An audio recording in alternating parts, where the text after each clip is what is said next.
Diabetes का, वो हम बायोटेक्नोलॉजी के हेल्प से कैसे क्योर कर रहे हैं, कैसे बाय प्रोड्यूसिंग आर्टिफिशियल इंसुलिन, है ना, through the help of biotechnology.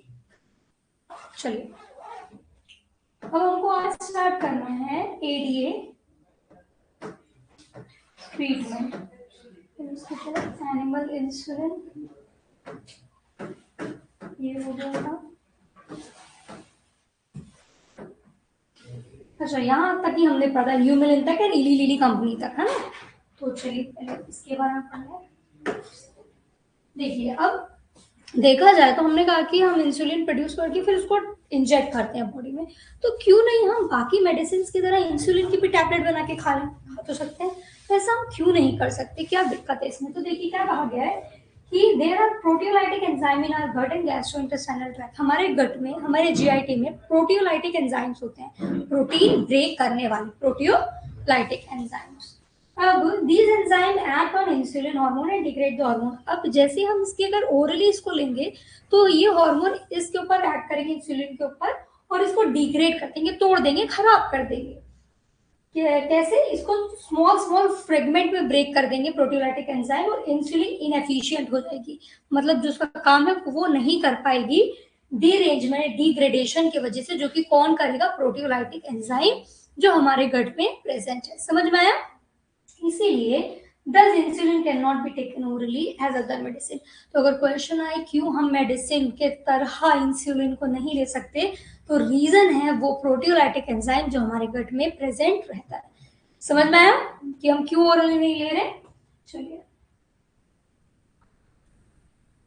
हम नया टॉपिक स्टार्ट कर रहे हैं। आप लोगों को बोन मैरो पता है ना, बोन के इंटरनल, लॉन्ग्स बोन के इंटरनल, उसमें क्या होता है? This is a site of production of blood cell.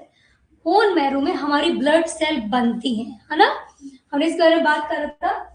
It is located inside some of the bone like hip and thigh. जो हमारी बॉडी की लॉन्ग बोन्स होती हैं, जैसे थाई, फीमर, हिप बोन, इन जगहों पे हमारी ब्लड सेल्स का फॉर्मेशन होता है बोन मैरो के अंदर। Process of blood formation is called हिमेटोपोएसिस।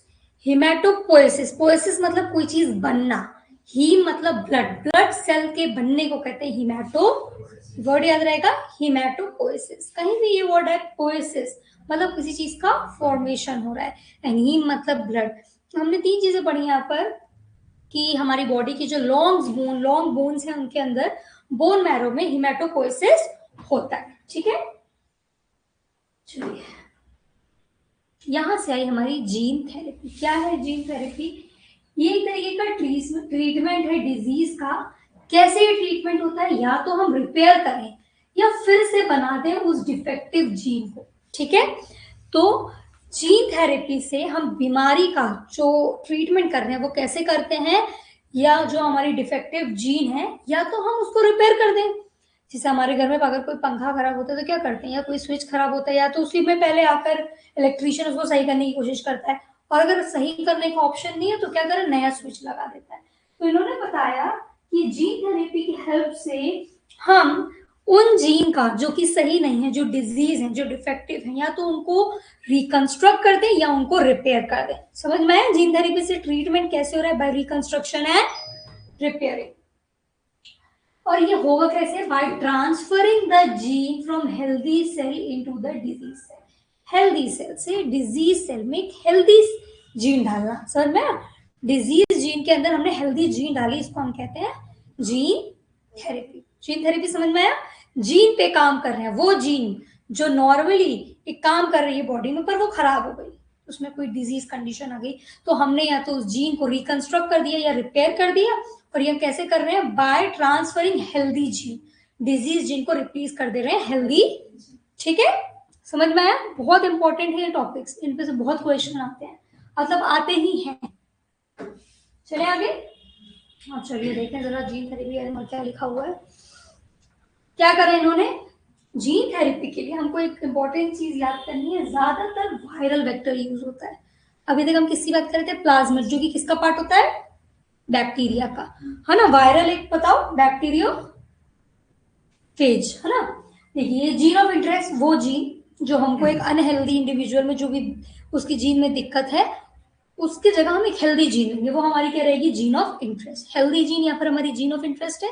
इसके ऊपर इन्होंने क्या बनाया, रिकॉम्बिनेंट वेक्टर। कैसे, वायरल वेक्टर के साथ अपनी जीन ऑफ इंटरेस्ट को क्या कर दिया, स्टिक कर दिया। कैसे, पहले रिस्ट्रिक्शन एंजाइम, फिर लाइगेज, है ना। रिकॉम्बिनेंट वायरल डीएनए हमारा बन के चला आ गया gene of interest, gene of interest और वेक्टर मिल करके दोनों बना दिए रिकॉम्बिनेंट वायरल डीएनए। समझ में आया, तुमको दिख रहा है तो इधर the gene of interest is incorporated into viral DNA. Gene of interest को किस में डाल दिया, वायरल डीएनए के अंदर डाल दिया। This recombinant viral vector injects in the recombinant genome into the host cell. अब इसको हम होस्ट सेल में डाल देंगे जहां पर इसकी रिक्वायरमेंट है। ठीक है, इसके पुराने क्लासेस अटेंड की, अब क्लासेस नहीं छोड़ना। एग्जाम हो गए तुम्हारे, एग्जाम हो गए, अब क्लासेस नहीं छोड़नी हमें। ठीक है, हम एंड के हमारे टॉपिक्स बचे हैं और बहुत इंपॉर्टेंट टॉपिक्स हैं जो भी है। चलिए, ये वाला समझ में आया कैसे स्टेप बाय स्टेप, सेम जैसे हम पहले कर रहे थे। जीन ऑफ इंटरेस्ट वेक्टर को कंबाइन किया, होस्ट में इंसर्ट किया। चलिए, healthy cells contain the gene of interest are produce. अब हेल्दी सेल्स क्या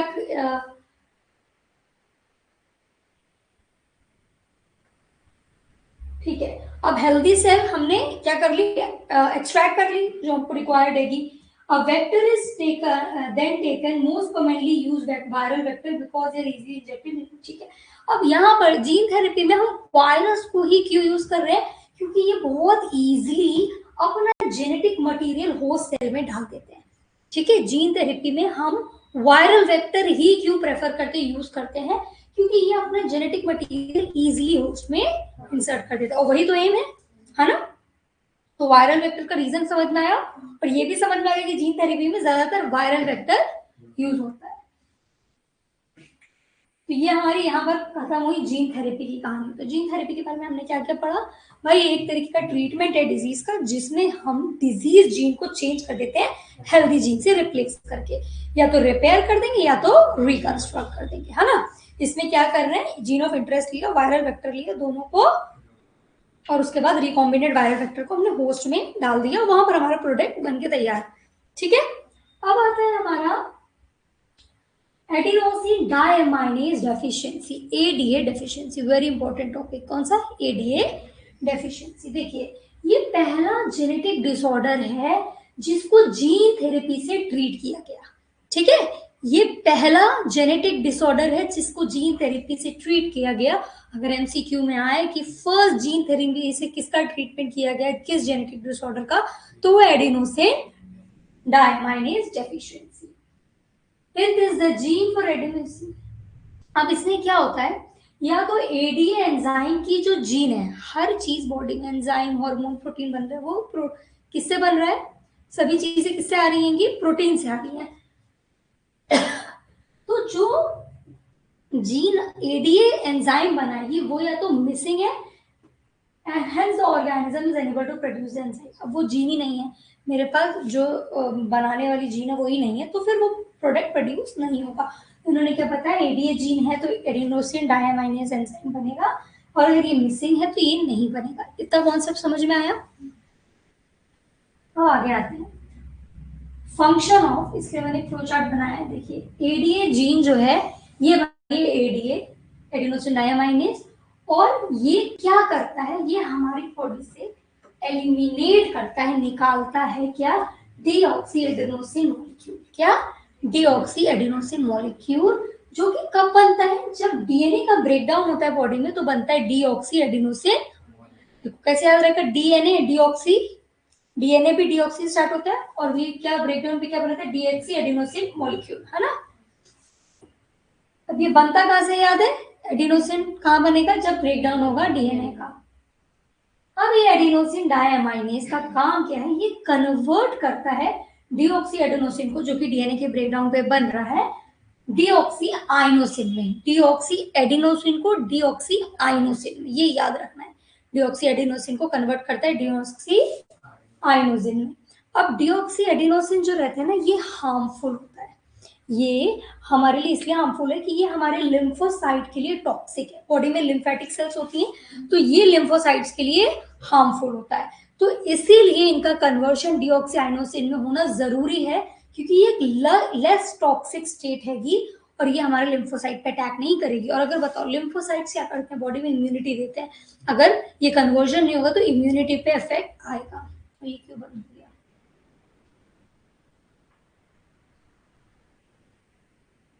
यहाँ तक समझ में आया? अभी लाइव क्लास से पीछे जाते हैं, तो जो कोड है वो आप लोग लिख लेते हैं।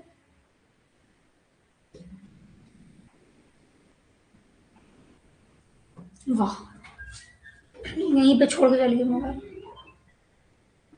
फोन भी यहीं छोड़ दिया। कब से चल रही थी क्लासेस, ये तो कंटिन्यू अचानक से बंद हो गया है। हाँ, फोन भी यहीं रख के चली गई। ये क्यों बंद हो गया?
चल पर यहाँ पे बैठना यहाँ से ये कौन करता है कॉल ये काम होता कैसे चेक कर लिया करो क्लास में पहले। हेलो, आवाज आ रही है? फर्स्ट क्लास के लिए नहीं।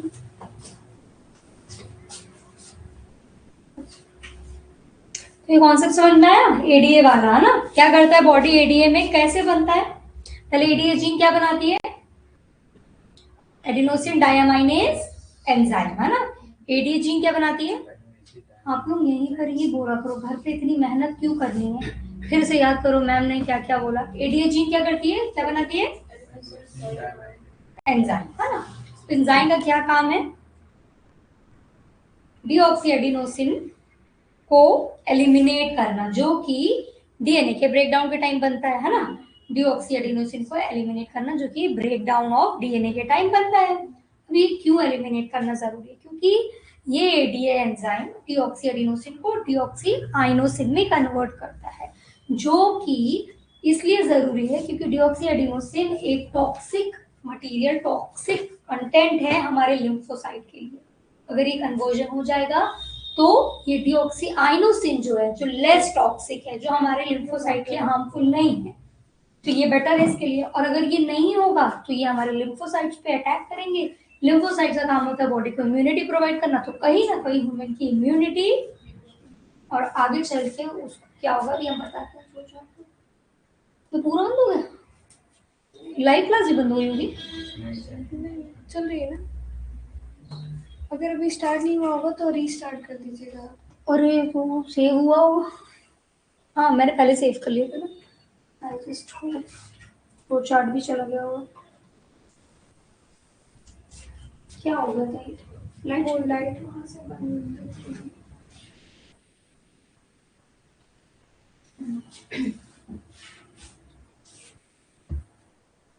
एक सेकंड में इसको फ्लोचार्ट बना लिया था, आप दोनों ने नहीं बनाया होगा।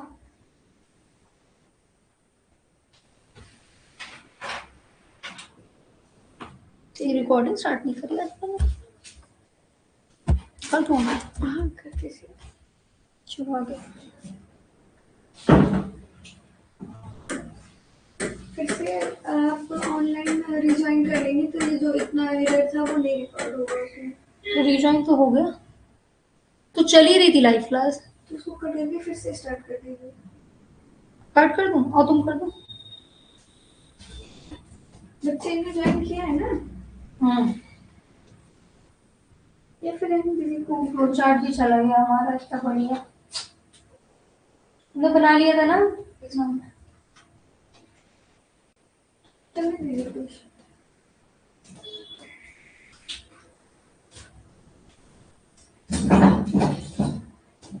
ये हो गया था, ये हो गया था।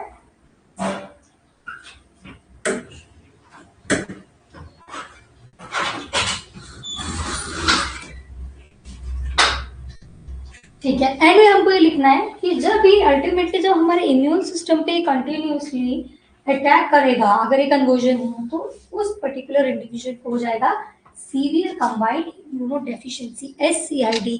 मतलब बहुत ही सीवियर लेवल पे इम्यूनोडेफिशिएंसी मतलब कमी, उसकी बॉडी में इम्यूनिटी ही नहीं बचेगी। क्यों? क्योंकि एडिनोसिन डायमिनेज कहाँ अटैक कर रहा है? लिम्फोसाइट्स पे, जो हमको क्या प्रोवाइड करती है? इम्यूनिटी। पूरा फ्लो चार्ट याद हुआ? याद हुआ? चलो मैं लिखवा रही हूँ, लिखो।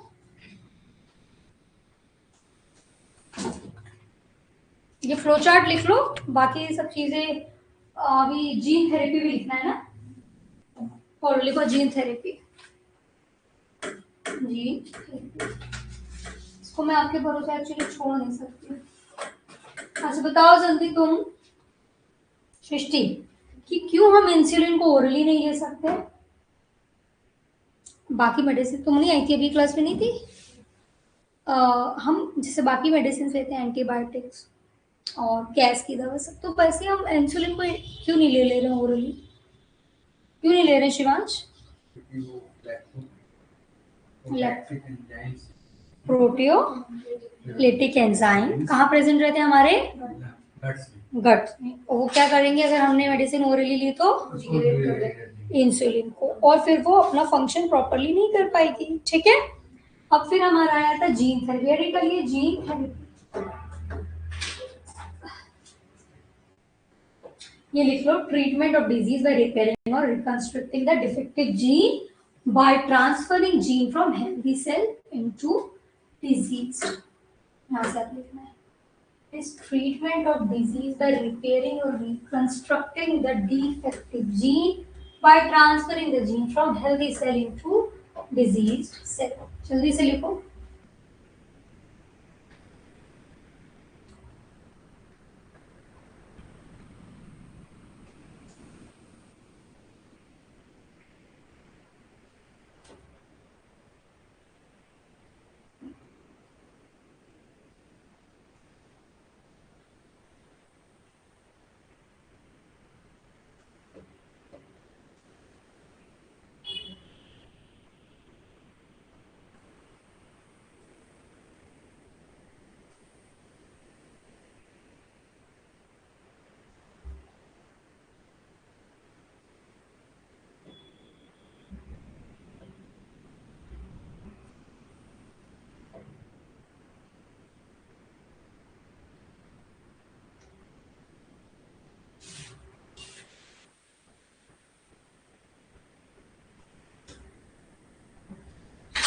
हो गया? हो गया? चलिए, समझ में आया ना तीनों को? चलो उसके बाद लिखिए कैसे gene of interest plus vector. अब एक चीज और लिखो, in gene therapy we commonly use viral vector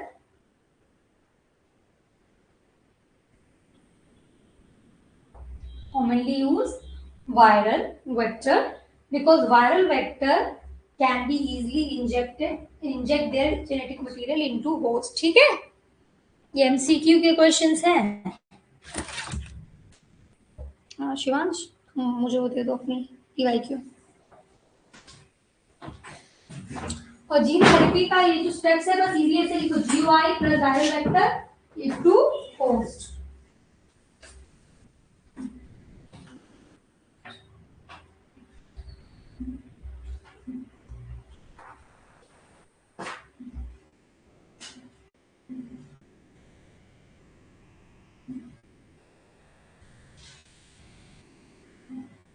हो गया?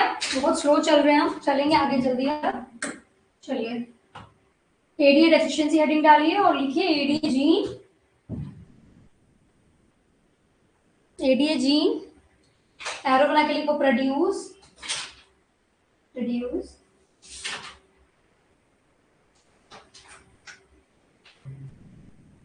can be used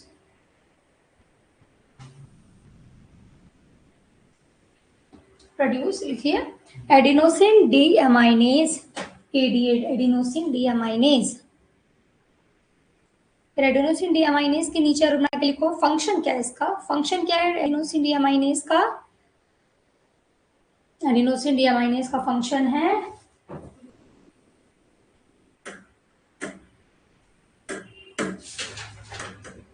ADNG, this produce adenosine deaminase। ये एडिनोसिन डीएमाइनेज का फंक्शन है एलिमिनेट डीऑक्सी एडिनोसिन। और ये डीऑक्सी एडिनोसिन कब बनता है, produced when DNA break down. समझ में आया? डीएनए ठीक है। चलिए आगे चलेंगे अब।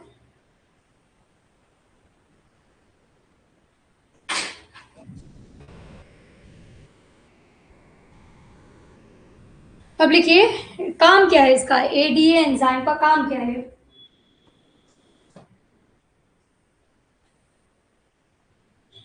देखिए ADA convert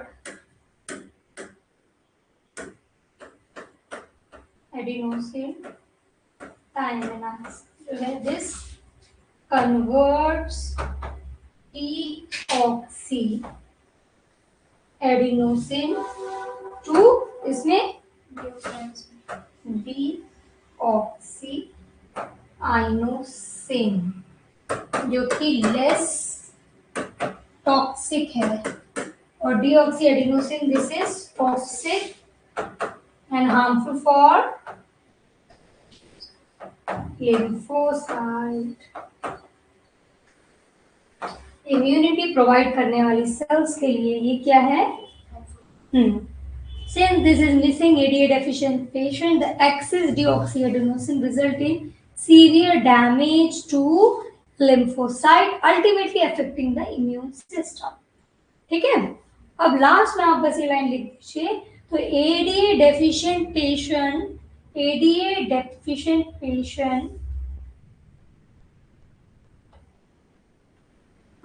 ultimately suffers from SCID, severe combined immunodeficiency, severe combined immunodeficiency।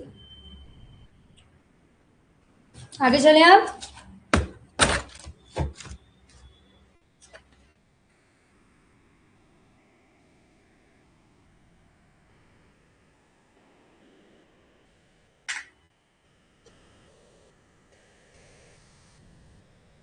हो गया? चलिए जल्दी से आगे पढ़े, इस पर बहुत टाइम वेस्ट कर दिया।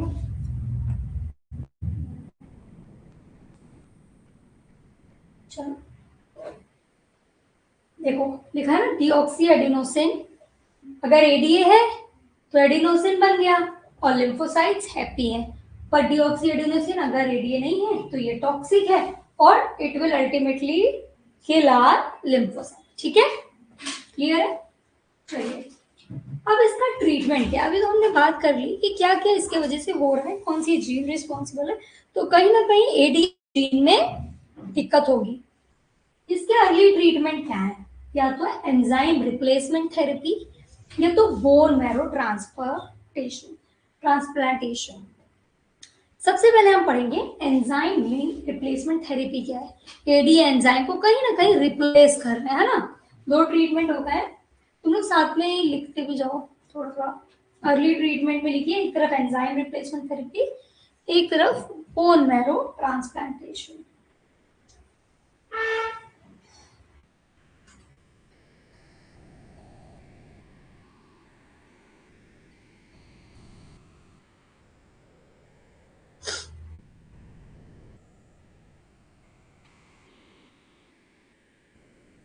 चले चलिए एंजाइम रिप्लेसमेंट थेरेपी में देखिए क्या हो रहा है। कौन सा एंजाइम मिसिंग रह गया पेशेंट में? ADA enzyme.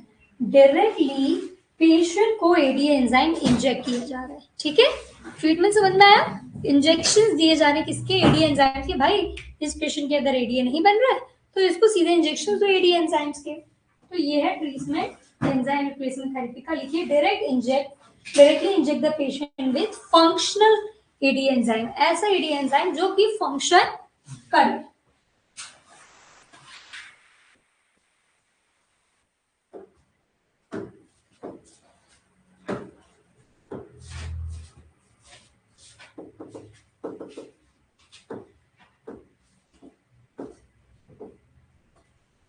ठीक है, चले आगे। एडी एंजाइम रिप्लेसमेंट थेरेपी समझ में आ गई। अब इसके फायदे नुकसान। अब हमने किसी पेशेंट को जिसमें एडीए नहीं बन रहा उसको इंजेक्ट तो कर दिया, पर इसकी लिमिटेशंस क्या है, कहाँ कहाँ हमको इससे ड्रॉबैक्स या फिर ये नहीं काम करेगा। Requires frequent injection. अब एक पेशेंट को एडी एंजाइम की डेफिशिएंसी तो ऐसा नहीं आपने उसे एक बार एंजाइम इंजेक्ट कर दी तो आप बार बार इसके रिपीटेशंस करने पड़ते हैं फंक्शनल एडीए एंजाइम का। ठीक है, रिक्वायर्स कांस्टेंट मॉनिटरिंग। कंटिन्यूअसली देखना पड़ता है ऐसे पेशेंट को इससे कोई इश्यू तो नहीं हो रहा है, ये फंक्शन कर रहा है कि नहीं, तो कंटिन्यूअसली आपको पेशेंट को मॉनिटर करना पड़ेगा। एक्सपेंसिव ट्रीटमेंट है, बार बार इसके इंजेक्शंस लेना कॉस्टली पड़ते हैं पेशेंट को। Does not completely cure ADA deficiency, only helps to elevate symptom। ये इसका समाधान नहीं है, ये इसका ट्रीटमेंट नहीं है, बस सिम्टम्स को क्या कर रहा है? कम कर रहा है, सिर्फ एलिवेट कर रहा है।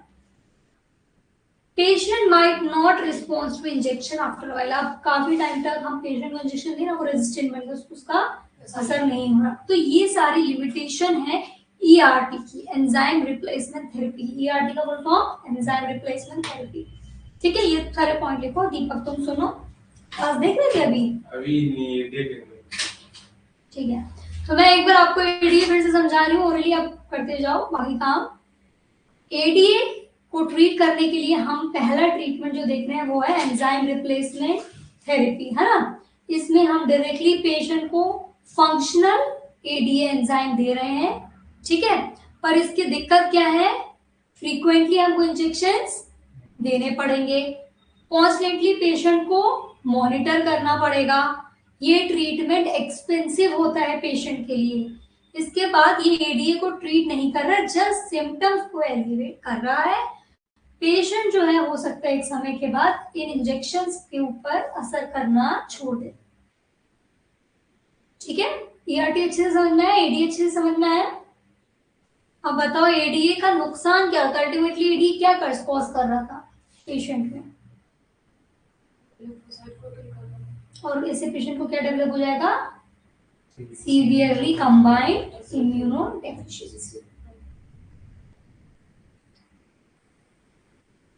हो गया, शॉर्ट में लिखो, पूरा पूरा नहीं लिखने की जरूरत है, सिर्फ ऐसे लिखो। एक्सपेंसिव समझ में तो आ ही जाएगा, हमको किसी को अपने आंसर्स नहीं दिखाना है, बस खुद समझना है। चले आगे। चलिए,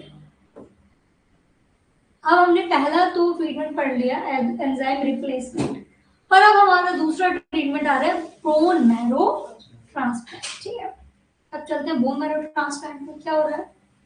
अभी हमने बताया था कि हमारे बॉडी में जो बोन्स होती हैं, स्ट्रॉन्ग बोन्स, उनके मैरो में होता है हीमोपोइसिस। तो transplantation is a surgical procedure, ये एक सर्जिकल प्रोसीजर है।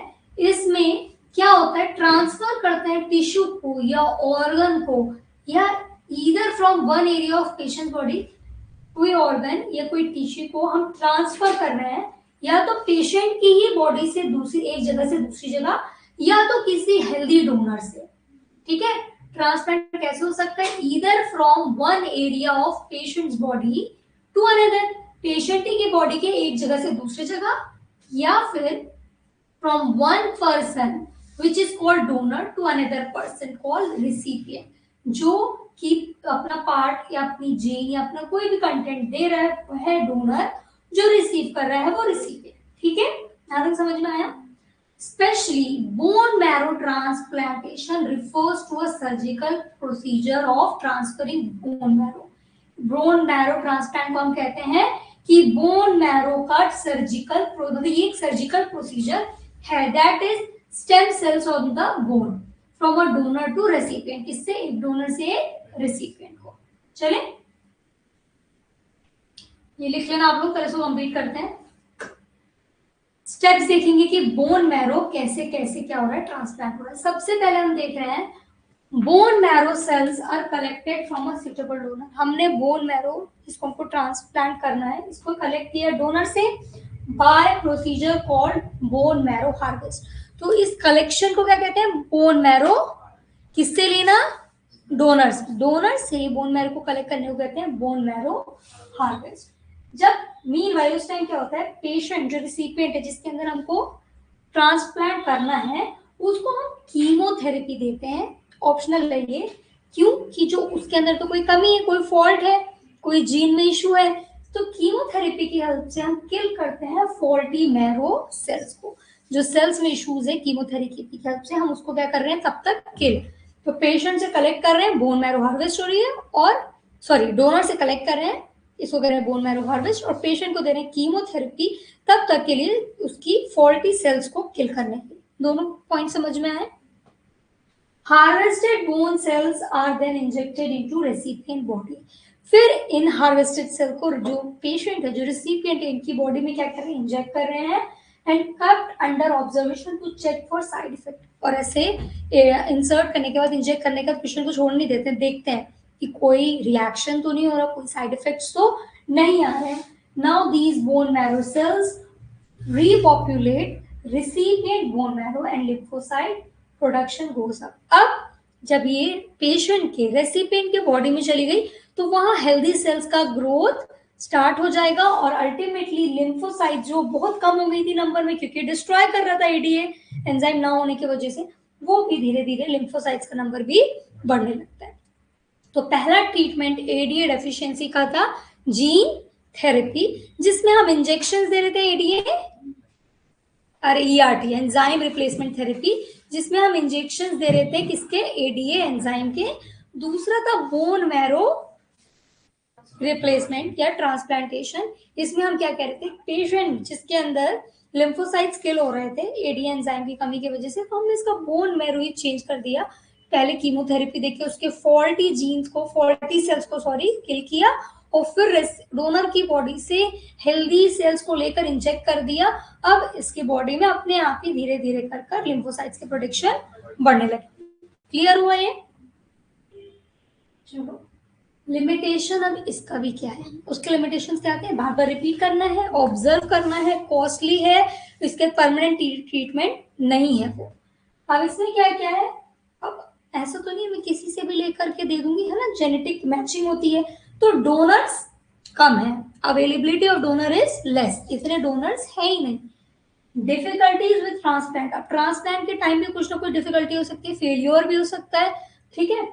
एक्सपेंसिव ट्रीटमेंट, ये भी एक बहुत ही एक्सपेंसिव ट्रीटमेंट है, तो लेमैन के लिए ये क्या है, मुश्किल है। Does not completely cure ADA, अब ये भी एडीए को क्योर नहीं कर रहा है, सिर्फ उसके लिम्फोसाइट्स को बढ़ा रहा है ना, कि अरे लिम्फोसाइट्स कम होंगी, इम्यूनिटी इतनी कम हो जाएगी, इंसान किसी भी बीमारी से मर जाएगा। तो ये क्या ट्रीटमेंट है, सिर्फ लिम्फोसाइट्स को बढ़ाने के लिए। As stem cell die after some time, और कुछ टाइम के बाद ये स्टेम सेल जो हमने ट्रांसप्लांट करी ये डाई कर जाती है। तो this is also not a permanent cure for ADA deficiency. तो फिर क्या है क्योर, ठीक है। चले आगे, दोनों अर्ली ट्रीटमेंट समझ में आए, ERT and bone marrow transplant. अब हम आते हैं जीन थेरेपी पे। किस पे, जीन थेरेपी। जीन थेरेपी नाम से बता रही, कल हमने पढ़ा था डिफेक्टिव जीन को चेंज करना, आज ही पढ़ा शायद, जीन थेरेपी डिफेक्टिव जीन को हेल्दी जीन से चेंज करना। तो यहाँ क्या है, इसमें हम जीन थेरेपी दो में दे सकते हैं। जीन हमने आपको रहता है एक जर्म लाइन, एक सोमैटिक। सोमैटिक जिसमें बॉडी सेल, जर्म लाइन मतलब रिप्रोडक्टिव सेल, तो जीन थेरेपी दो तरीके की हो सकती है, somatic gene therapy and germline. समझ में आया तक? चलिए, सोमैटिक जीन थेरेपी में क्या हो रहा है, it is related to body cells, है ना। इसमें क्या हो रहा है, extraction of lymphocytes from patient body, patient की बॉडी से लिम्फोसाइट एक्सट्रैक्ट किए, preparation of retroviral vector containing ADA cDNA complementary DNA. इसका मतलब क्या है, हमने क्या रिकॉम्बिनेंट वेक्टर स्टार्ट बनाया। अभी मैंने जीन थेरेपी में बताया था वायरल वेक्टर के ऊपर जीन ऑफ इंटरेस्ट, यहाँ हमारे gene of interest, gene of interest हमारी क्या है यहाँ, एडीए जीन, एडीए जीन ना, वही तो हमको ठीक करनी है। एडीए जीन क्या बनाएगी, एडेनोसिन डायमोनाइज को किसमें चेंज करेगी, एडेनोसिन आयोनाइज में, और नॉन हार्मफुल से हार्मफुल में कन्वर्ट करेगी। यहाँ पर क्या हो रहा है, एडी में हमारी जीन तो डिफेक्टिव है जो ये कन्वर्जन कर रही है ना, टॉक्सिक से लेस टॉक्सिक वाले में कन्वर्जन कौन कर रहा है, एडीए एंजाइम। तो जब एडीए जीन आप ठीक कर देंगे, फैक्ट्री ठीक कर दी, तो प्रोडक्ट बनने लगेगा। तो यहाँ ये सीधे किस पे काम कर रहे हैं, फैक्ट्री पे, जो हमारा एंजाइम खुद बना है, बॉडी में खुद बनने लगे। तो पहले पेशेंट का लिम्फोसाइट्स लिया, इसके बाद आरडीएनए बनाया, रेट्रोवायरल डीएनए, जिसके अंदर क्या रहेगा, एडीए, है ना। कैसे बन रहा है ये, कैसे बन रहा है आरडीएनए, इस केस में वायरल वेक्टर और एडीए जीन को लेकर, है ना, viral vector and ADA gene को लेकर। वायरल वेक्टर क्यों, क्योंकि जीन थेरेपी में कॉमनली क्या यूज होता है, समझ में नहीं आ रहा है शनाया, क्या नहीं समझ में आया, मतलब एडीए जीन ही लेंगे उसको। हाँ तो वही ठीक करना है ना। अभी आपने जीन थेरेपी में मैंने आपको एक फ्लो चार्ट दिखाया था कि कैसे होता है, जीन ऑफ इंटरेस्ट को कंबाइन कर रहे हैं वायरल वेक्टर के साथ, तो हमारा रिकॉम्बिनेंट डीएनए बन गया, फिर इसको होस्ट में इंसर्ट कर रहे हैं। तो यहाँ पर हमारी जीन ऑफ इंटरेस्ट क्या होगी कि एडीए बीमारी जिसको, एडीए डिजीज जिसको, उसके अंदर क्या नहीं है, एडीए एंजाइम नहीं बन रहा है, क्योंकि एडीए एंजाइम का काम क्या है, डीऑक्सी एडिनोसिन को इसमें कन्फर्म, हाँ, तो ये कन्वर्जन नहीं हो पा रहा है, इस जीन में फॉल्ट की वजह से एंजाइम नहीं बन पा रहा और ये कन्वर्जन नहीं हो पा रहा। तो अगर हम जीन को ही ठीक कर दें तो एंजाइम बनने लगेगा और ये कन्वर्जन होने लगेगा। तो इन्होंने पेशेंट के लिम्फोसाइट्स लिया, फिर हमने स्टार्ट किया प्रिपरेशन आरडीएनए का। आरडीएनए कैसे बनेगा शनाया बताओ, ठीक है, gene of interest and viral vector को लेके, मतलब एडीए जीन को लेकर एंड वेक्टर को लेके, तो हमारा ये बन गया। इसके बाद मल्टीप्लिकेशन ऑफ मॉडिफाइड लिम्फोसाइट। अब इसका मल्टीप्लिकेशन कराया हमने जो किसमें, होस्ट में, है ना, मॉडिफाइड लिम्फोसाइट का, introduction of modified into the patient. अब होस्ट से निकाल करके इसको पेशेंट में इंसर्ट कर दिया। समझ में आया, सोमैटिक ट्रीटमेंट कैसे हुआ। लिमिटेशन क्या है सोमैटिक का, सोमैटिक क्या एक जनरेशन से दूसरे जनरेशन में पास हो सकती है, नहीं। Limited life span of such modified lymphocyte, इनका लाइफ स्पैन लिमिटेड होता है कि ये कुछ समय तक ही काम करेंगे, इसके बाद periodic infusion of such lymphocyte is required by patient. जैसे इंजेक्शंस बार बार लगाने पड़ रहे थे, वैसे ये बार बार करना पड़ेगा, ये ट्रीटमेंट हमको बार बार लेना पड़ेगा। अब आता है हमारा जर्म लाइन थेरेपी। इसमें क्या हो रहा है, डोनर लिया हमने, डोनर की बोन, आप लोगों को दिख रहा है ये, या फिर उसमें ही देख लो, डोनर की बोन मैरो ली, ठीक है। इसके बाद वायरल वेक्टर बनाया और इसको कहाँ इंसर्ट किया, आपको याद होगा मैंने बताया था कि फर्टिलाइज एग में या तो ब्लास्टोसिस में, अर्ली एम्ब्रियोनिक स्टेज में, है ना। It introduces normal human gene into egg or sperms of parent or into the fertilized egg or early embryonic stage of offspring। समझ में कब कब इंसर्ट करेंगे सोमैट जर्म लाइन में, या तो फर्टिलाइजेशन के टाइम ही, या तो पहले तो या तो एग या फिर स्पर्म में, या तो फर्टिलाइजेशन के टाइम, या तो अर्ली एम्ब्रियोनिक स्टेज के टाइम पे। ये कुछ चीजें जो हर जगह कॉमन है, ये इस चैप्टर से रिलेटेड नहीं, ये कॉन्सेप्ट है हमारा, है ना। और चैप्टर में भी कहीं पर जर्म लाइन सोमैटिक आएगा तो ये आपको क्लियर होना चाहिए। यहाँ तक समझ में आया। Advantages of germ line gene therapy के एडवांटेज क्या है, embryonic cell give rise to haemopoietic cell. अब एम्ब्रियोनिक स्टेज के टाइम पे ये सेल्स जो है हीमोपोएटिक सेल्स, क्या ब्लड बनाने वाली सेल्स को क्या करती है, गिव राइज करती है, विच प्रोड्यूस लिम्फोसाइट। चेन बन गई, वही हमारी एम्ब्रियोनिक स्टेज में हीमोपोएटिक सेल को ये ठीक कर देंगी, बनाने लगेंगी, जो कि अल्टीमेटली ब्लड सेल ही तो लिम्फोसाइट्स भी बनाएंगी ना, ठीक है। Without genetic defect through out organism life span. अब इन्होंने उस जेनेटिक डिफेक्ट को ही ट्रीट कर दिया, क्यों? क्योंकि बेबी बनने से पहले ही जब उसकी बॉडी बन रही है एम्ब्रियोनिक स्टेज में, उसी टाइम हमने ये ठीक कर दिया। समझ में आया? Hence it can be regarded as permanent cure। तो अगर एडीए का कोई permanent cure है तो वो है germ line gene therapy, not somatic, not enzyme वाली, ना ही बोन मैरो ट्रांसप्लांट। क्या है? Germ line gene therapy. अगर ये चारों ऑप्शन हो जाए तो कंफ्यूज होना है, हमको क्या टिक करना है? Germ line gene therapy. This therapy can also eliminate hereditary disorder. अब एक बेबी ठीक हो गया तो अब जो एक जनरेशन से दूसरे जनरेशन की बीमारी पास हो रही थी, ये भी ठीक हो जाएगा from family line for ever. ठीक है, एग्जाम्पल है यहाँ पर अशंति दी सिल्वा। ये एक लड़की है, इसका 1990 में 4 year old girl named Ashanti D. Silva was given the first clinical gene therapy to treat ADA deficiency। तो ये पहली लड़की है जिसको ADA deficiency के लिए ये जर्म लाइन ट्रीटमेंट दिया गया, और आज एक हेल्दी एंड प्रोडक्टिव लाइफ क्या कर रही है? जी रही है। तो इससे समझ में आता है कि ये परमानेंट सॉल्यूशन है ADA डेफिशिएंसी का। ठीक है,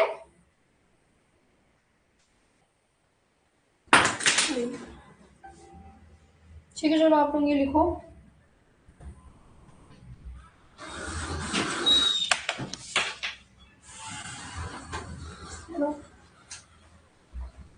मुझे काम चाहिए, बताइए पर क्या हो।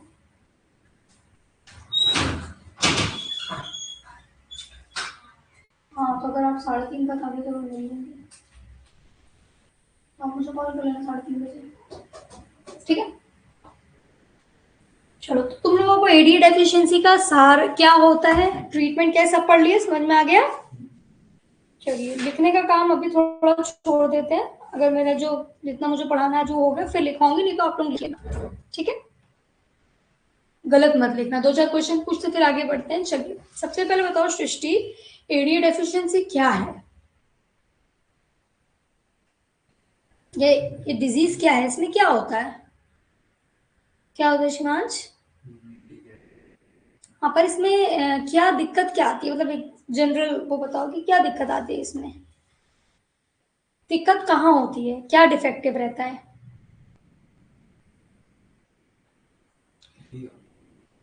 एडीए जीन डिफेक्टिव रहती है ना, वही नहीं बना रही ना एंजाइम। क्या डिफेक्टिव रहता है? और ये एडीए जीन क्या एंजाइम बनाती है? लिखा ऊपर, एडिनोसिन डायमाइनेज। कौन सा एंजाइम बनाती है? इसका काम क्या है?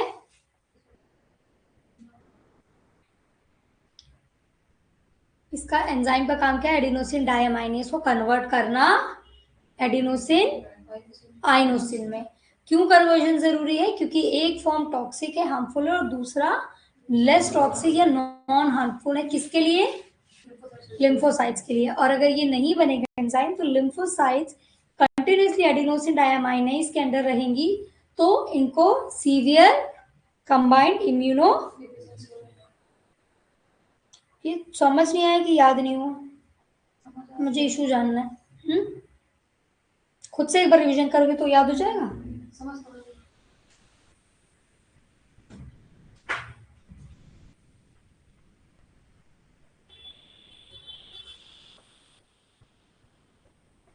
ये बताओ, इन RNAi टेक्नोलॉजी, RNAi मतलब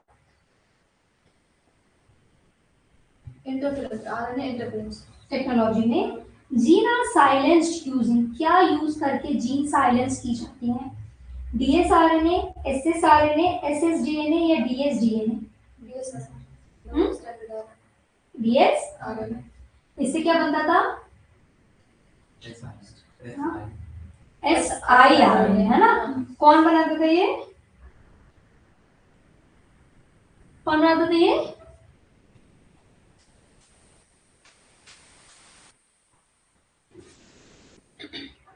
हेलो,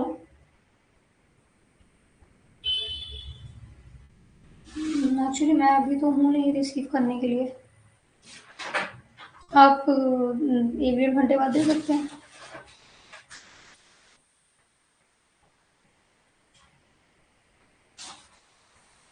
ठीक है। हेलो, आप मुझे 5 बजे तक वो तो दे दीजिएगा।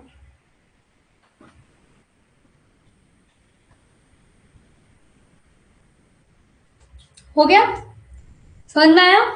चलो, ये हमारा एडीए कंप्लीट हुआ। इसके बाद क्या है, इसमें इतना ही है। ठीक है, तो याद रहेगा। तो परमानेंट क्योर क्या है एडीए डेफिशिएंसी का, ये एडीए डिजीज का क्या है? Germline gene therapy. क्या सोमैटिक है, क्या एंजाइम रिप्लेसमेंट थेरेपी है, क्या ब्रोन मैरो ट्रांसप्लांट है? नहीं, इन सबको आपको बार बार करना पड़ेगा, एक्सपेंसिव है, और वापस से पहले वाली स्टेट में आ जाएगा पेशेंट। ठीक है, चलिए आगे चलते हैं।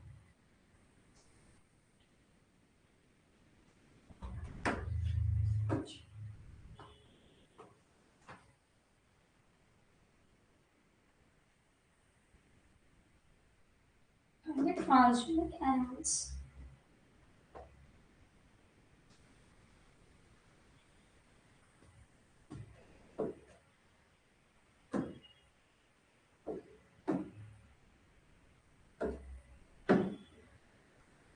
चलिए, आप लोगों को माइक्रो इंजेक्शन याद है क्या होते थे? क्या होते हैं ये एक तरीका है जिससे हम रिकॉम्बिनेंट डीएनए को किसमें इंसर्ट कर रहे थे? पोस्ट के न्यूक्लियस में। याद है माइक्रो पीपेट जिसको मैं कह रही थी, है ना? Micro injection is a method of transferring recombinant DNA. मैंने बताया था कि जब हम रिकॉम्बिनेंट डीएनए बना लेते हैं फैक्टर और जीन ऑफ इंटरेस्ट को मिला के, तो इट इज नॉट इजी कि आप ऐसे होस्ट की सेल में आपने डाल दिया ना। कुछ टेक्निक्स होती हैं जिसकी हेल्प से हम करते हैं। ऐसा इसलिए इजी इसलिए नहीं है क्योंकि उनकी सेल वॉल क्या, उनकी पोलैरिटी अलग अलग रहती है ना। सही पोलैरिटी कह रही हूँ, एक हाइड्रोफोबिक रहता है, एक हाइड्रोलाइटिक रहता है। तो इस वजह से इट इज नॉट इजी कि आप इजिली इंसर्ट कर सकते हैं रिकॉम्बिनेंट डीएनए को होस्ट के अंदर। उसके लिए हमने बहुत सारी 4-5 टेक्निक्स पढ़ी थी। उसमें से एक था माइक्रो इंजेक्शन से माइक्रो पीपेट। इसमें हम डायरेक्टली रिकॉम्बिनेंट डीएनए को इंजेक्ट कर रहे थे होस्ट के न्यूक्लियस में। ठीक है, recombinant DNA is directly injected into nucleus of the cell, generally use for animal cell. ये ज्यादातर यूज होता है एनिमल सेल के लिए, commonly use in animal cell to develop transgenic animal. चलिए, अब माइक्रो इंजेक्शन की हेल्प से हम ट्रांसफॉर्म कैसे कर रहे हैं एनिमल्स को, देखिएगा।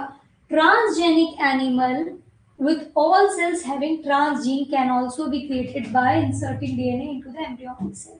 है ना? तो वही जैसे भी हम पढ़ रहे थे, एम्ब्रियोनिक स्टेट में भी हम ये इंजेक्ट कर सकते हैं, एम्ब्रियोनिक स्टेट में भी हम ये चीज कर सकते हैं।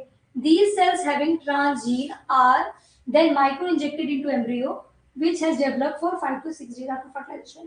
तो ये आपको ये बताना चाह रहे हैं कि ये इंजेक्शन जरूरी नहीं है हम किसी सेल में डालें, एम्ब्रियोनिक स्टेट में भी। कौन सी स्टेट में? जब 5 to 6 डेज आफ्टर फर्टिलाइजेशन में हम ये इंसर्शन कर सकते हैं। क्या? रिकॉम्बिनेंट डीएनए का न्यूक्लियस में डालने का इंसर्शन ड्यूरिंग एम्ब्रियोनिक स्टेज भी हम कर सकते हैं।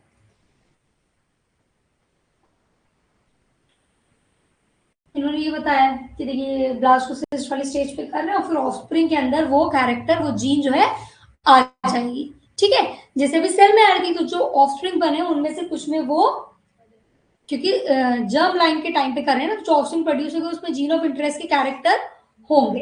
अभी आगे चलिए आपको इजीली समझ में आएगा ये यहाँ क्यों हो गया। कुछ डायबिटीज मेलाइटिस के सिम्टम्स बताएं। बार बार यूरिनेट करने का ऐसे पेशेंट को मन करता है। थर्स्ट मतलब प्यास बहुत ज्यादा लिखता है। कीटोसिस मतलब कीटोन हार्मफुल कंटेंट बॉडी में बढ़ रहे होते हैं। वीकनिंग, और इनके घाव बहुत धीरे धीरे हील होते हैं। सब रिकॉल करा रहे हैं। कोलेस्ट्रॉल के बारे में आप लोग जानते हैं ना। कोलेस्ट्रॉल क्या होता है? अर्ली प्रेगनेंसी, अर्ली पार्चुरेशन के बाद कुछ दिन जो मिल्क बनता है उसको कहते हैं कोलेस्ट्रॉल, जिसमें रहता है अल्फा लैक्टा एल्ब्यूमिन। ये याद रखना है, इसमें क्या रहता है? Alpha lactalbumin. अब इसके आगे आएगा ये क्यों पढ़ रहे हैं। ट्रांसजेनिक एनिमल पे आते हैं। ठीक है, हमारा मेन टॉपिक है ट्रांसजेनिक एनिमल। क्या होते हैं? देखिए, animal that have their DNA manipulated. मतलब एक एनिमल है जिसके सबके अंदर डीएनए होता है, तुम्हारे अंदर, हमारे अंदर, सबके अंदर होता है। वैसे एक एनिमल के अंदर डीएनए, पर इसका डीएनए जो है वो नहीं है, नेचुरली जो है वो नहीं, इसको मैनिपुलेट, चेंज किया गया है। ठीक है, to possess and express an extra gene are known as transgenic animal. और ये हम छेड़छाड़ कर क्यों रहे डीएनए के साथ?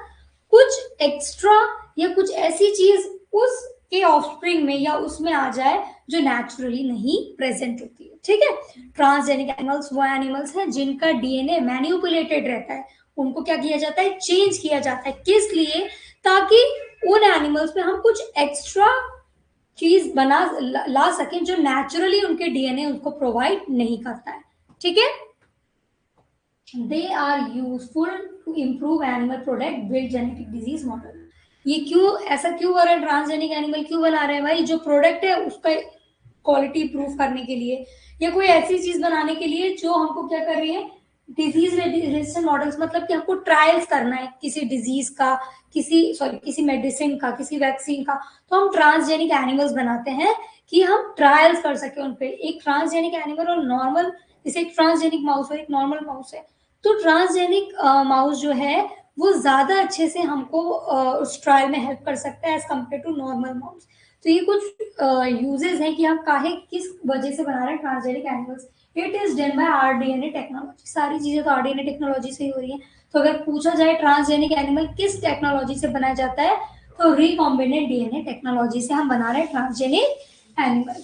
इन this techniques molecule of DNA from two different species are inserted into host. इसमें क्या करते हैं, होस्ट के अंदर हम दो अलग अलग स्पीशीज से उनके डीएनए को इंसर्ट करते हैं to produce new genetic combination. क्या है, कर रहे हैं, हमको एक नया जेनेटिक कॉम्बिनेशन चाहिए, तो दो अलग अलग ऑर्गेनिज्म से कैरेक्टर्स निकाले और एक पर्टिकुलर होस्ट में डाल दिए। अब एक नया कॉम्बिनेशन मिल गया जो नेचुरली नहीं प्रेजेंट है। जैसे इन्होंने बताया glowing mouse and glow fish. अब ये कैसे बने अभी आगे आएगा। क्या नॉर्मली माउस ग्लो करता है? नहीं ना। देखिए इन्होंने क्या किया, ल्यूसीफरेज जीन लिया, जीन ऑफ इंटरेस्ट हो गई। Gene is developed, gene in the developing mouse embryo, और इसको इंसर्ट कर दिया आरडीएनए टेक्नोलॉजी से एम्ब्रियोनिक स्टेज में। अब जो माउस बना ग्लो इन द डार्क। अब ऐसा माउस बना जो कि अंधेरे में ग्लो करते हैं। क्या नॉर्मली ग्लो करते हैं? नहीं। तो आपको समझ में क्यों कर रहे हैं, कैसे कर रहे हैं? जीन ऑफ इंटरेस्ट को आरडीएनए टेक्नोलॉजी से किसमें इंसर्ट किया, माउस के एम्ब्रियोनिक स्टेज में इंसर्ट किया, और फिर हमें जो माउस मिला है वो कैसा मिला है, ऐसा जो डार्क में ग्लो करे। कौन सी जीन? ल्यूसीफरेज जीन।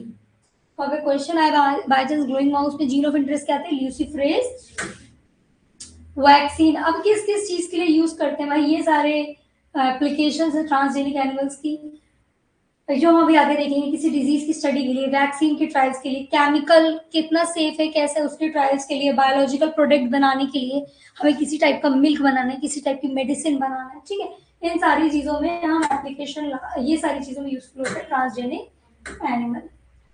अब देखिए नॉर्मल फिजियोलॉजी एंड डेवलपमेंट। एक तरफ एक माउस है, एक तरफ एक ह्यूमन है। आप देख रहे हैं इनमें भी लंग्स प्रेजेंट है, हार्ट प्रेजेंट है, लिवर, किडनी, मतलब काफी ज्यादा सिमिलैरिटी शो कर रहे हैं एक माउस और एक humans.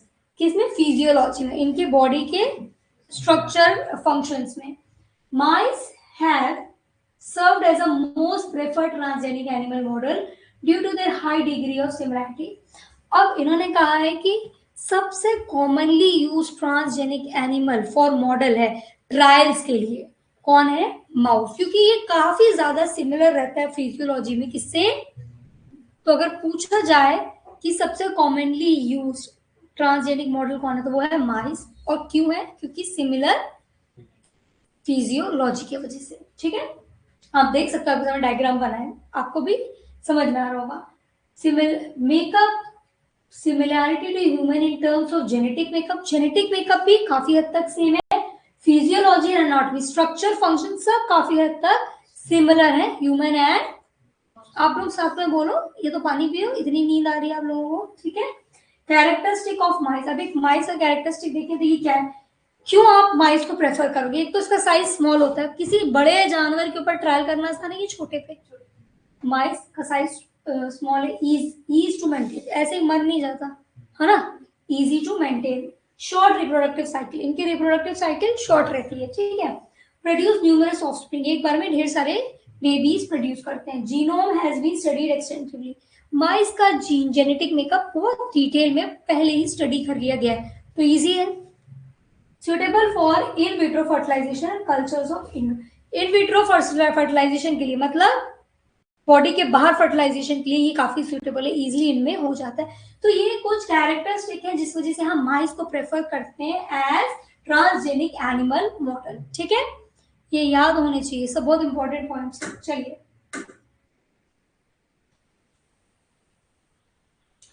physiology of human and mice is similar. Growth factor like IGF-1 can be studied in transgenic mice. IGF-1 क्या है? Insulin like growth factor, मतलब ये ह्यूमन और एनिमल्स, ह्यूमन एंड माइस में काफी सिमिलर है। तो IGF-1 जैसी चीजें हम स्टडी कर सकते हैं माउस में, जो कि किसमें भी प्रेजेंट है? ह्यूमंस में। It is a protein hormone that helps in growth and development of various cells and tissues in the body. तो अगर IGF-1 है क्या, तो it is insulin like growth factor. ये क्या करता है? बॉडी के अलग अलग सेल्स और टिश्यू की ग्रोथ में हेल्प करता है। ठीक है,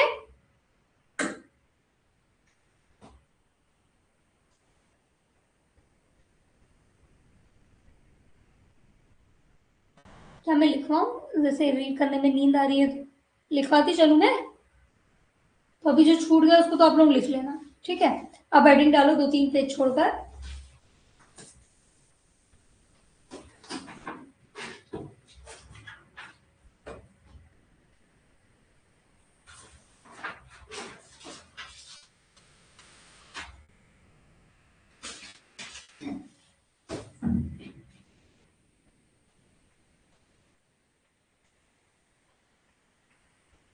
लिखो इसमें सर्टेन स्पेसिफिक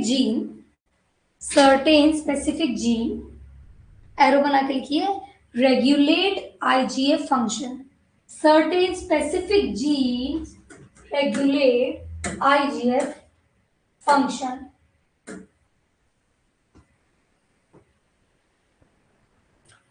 उसके बाद सामने एरो बना के लिखिए, affect the growth and development of body, क्योंकि आईजीएफ का फंक्शन क्या है? बॉडी के सेल्स एंड टिश्यूज का ग्रोथ। ठीक है,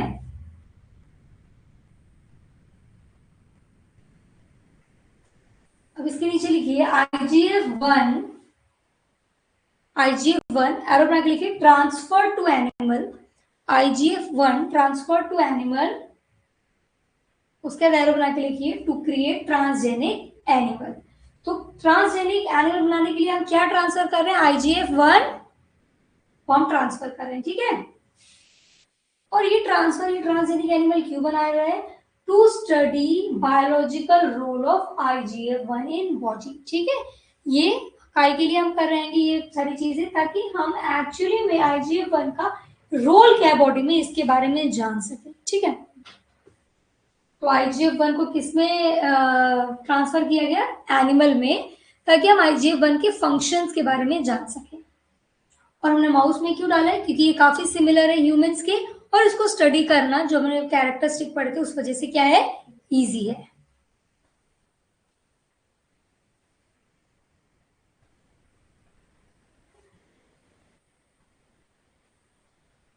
अगर हम एक ट्रांसजेनिक माउस में IGF का रोल समझ लेंगे तो हमको समझ में आ जाएगा कि ह्यूमन बॉडी में क्या कर रहा है। यहाँ तक क्लियर हुआ? चलिए आगे। अभी बताओ, transgenic animals are those which have, बताइए क्या रहेगा?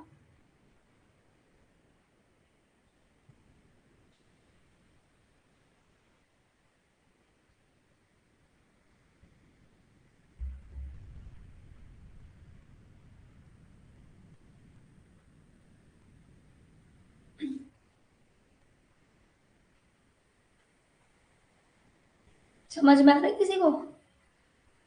क्या होते थे ट्रांसजेनिक एनिमल? याद करो, अभी एक फ्लोचार्ट बताया था, कैसे बनाए थे ट्रांसजेनिक एनिमल? हाँ बोलो जो भी समझ में आ रहा है। जो जो नॉर्मल माउस होते हैं जिसमें जो अलग से अगर कुछ लाना होता है तो उसमें भी ट्रांसजेनिक उनके पहले DNA को करे थे कि RNA को? हैं? मैन्युपुलेटेड, आगे वर्ड क्या था? मैनिपुलेशन इन देयर DNA था, मैनिपुलेशन इन देयर। तो ये तो गलत हो गया ऑप्शन। अब बचा ये दो, एक है, हैं? क्यों, ये क्यों गलत होगा?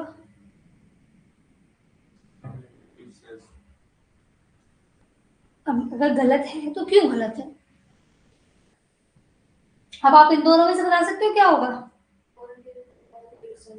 ऑल क्यों होगा?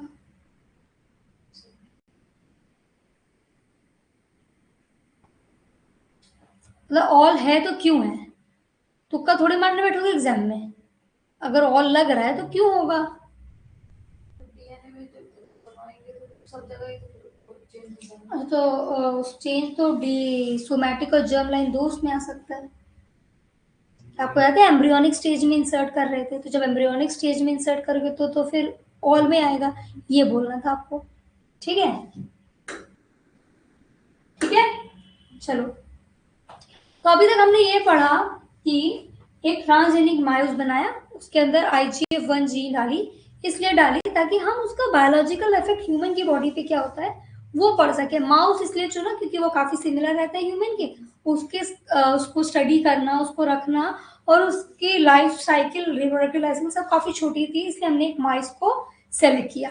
तो अब जो रोल वो ट्रांसजेनिक एनिमल पे प्ले करेगा वैसे ही कुछ रोल ह्यूमन की बॉडी पे रहेगा। ठीक है, transgenic mice can be made to serve as a model for human disease। इसको हम कैसे यूज कर रहे हैं? ट्रांसजेनिक माउस को हम ह्यूमंस के ऊपर क्या वो डिजीज कैसे इफेक्ट करेगी वो हम इसके ऊपर स्टडी करेंगे, क्योंकि काफी सिमिलर है, तो एक मॉडल की तरह रोल प्ले कर रही है ना, कि हमने देखा कि इस पे ऐसे ऐसे इफेक्ट करी तो कहीं ना कहीं ह्यूमंस पे भी ये सारे इफेक्ट्स करेगी, so that investigation of newly treatment is possible। और क्यों कर रहे हैं हम? ये सिर्फ पढ़ने के लिए तो नहीं कर रहे हैं, इसलिए कर रहे हैं कि हम नए नए ट्रीटमेंट्स उन डिजीजेस के लिए इजाद कर पाए, तो हमें पता चलेगा कि ये बीमारी कैसे अफेक्ट कर रही, तब तो हम उसका इलाज कर पाएंगे ना। तो अब किसी ह्यूमन पे तो ट्रायल नहीं करेंगे, उसके लिए हमने क्या लिया? Transgenic animals. अभी एक मूवी आई है शायद मर्दानी 3 नाम है, उसमें एक्चुअल ह्यूमंस पे ट्रायल कर रहे हैं, उसके ऊपर ये मूवी आई है। तो एक्चुअल ह्यूमन पे आप ट्रायल्स कर रहे हैं तो क्या ये सही है? किसी भी ह्यूमन, चाहे गरीब हो चाहे अमीर हो चाहे जैसा भी हो, आप किसी की लाइफ के साथ ऐसा नहीं कर सकते ना। तो उस मूवी ये दिखाया गया कि कैसे छोटे छोटे गरीब लोगों के बच्चों को वो ले जा रहे हैं ये कहकर कि इनकी तो लाइफ, ये वैसे ही मर जाएंगे, पर आप कौन हो? मतलब हम ये नहीं होते किसी भी एथिक्स, तभी ये सारी चीजें हमको ये अभी लास्ट में पढ़ेंगे बायो एथिक्स के बारे में। भले ही हम काफी चीजें करने में कारगर है, फिर भी हमें लाइफ के साथ छेड़छाड़ करने का परमिशन नहीं है, वो सब ऊपर वाले के हाथ में। चाहे कोई गरीब हो चाहे कोई अमीर हो, चाहे किसी के मेडिसिन का पैसा हो चाहे नहीं हो, चाहे किसी को कोई बीमारी भी क्यों नहीं हो, तब भी हम उस पर ट्रायल नहीं कर सकते अनटिल एंड अनलेस वो इंडिविजुअल वॉलंटरली आगे आके बोले हाँ भाई use me as a model.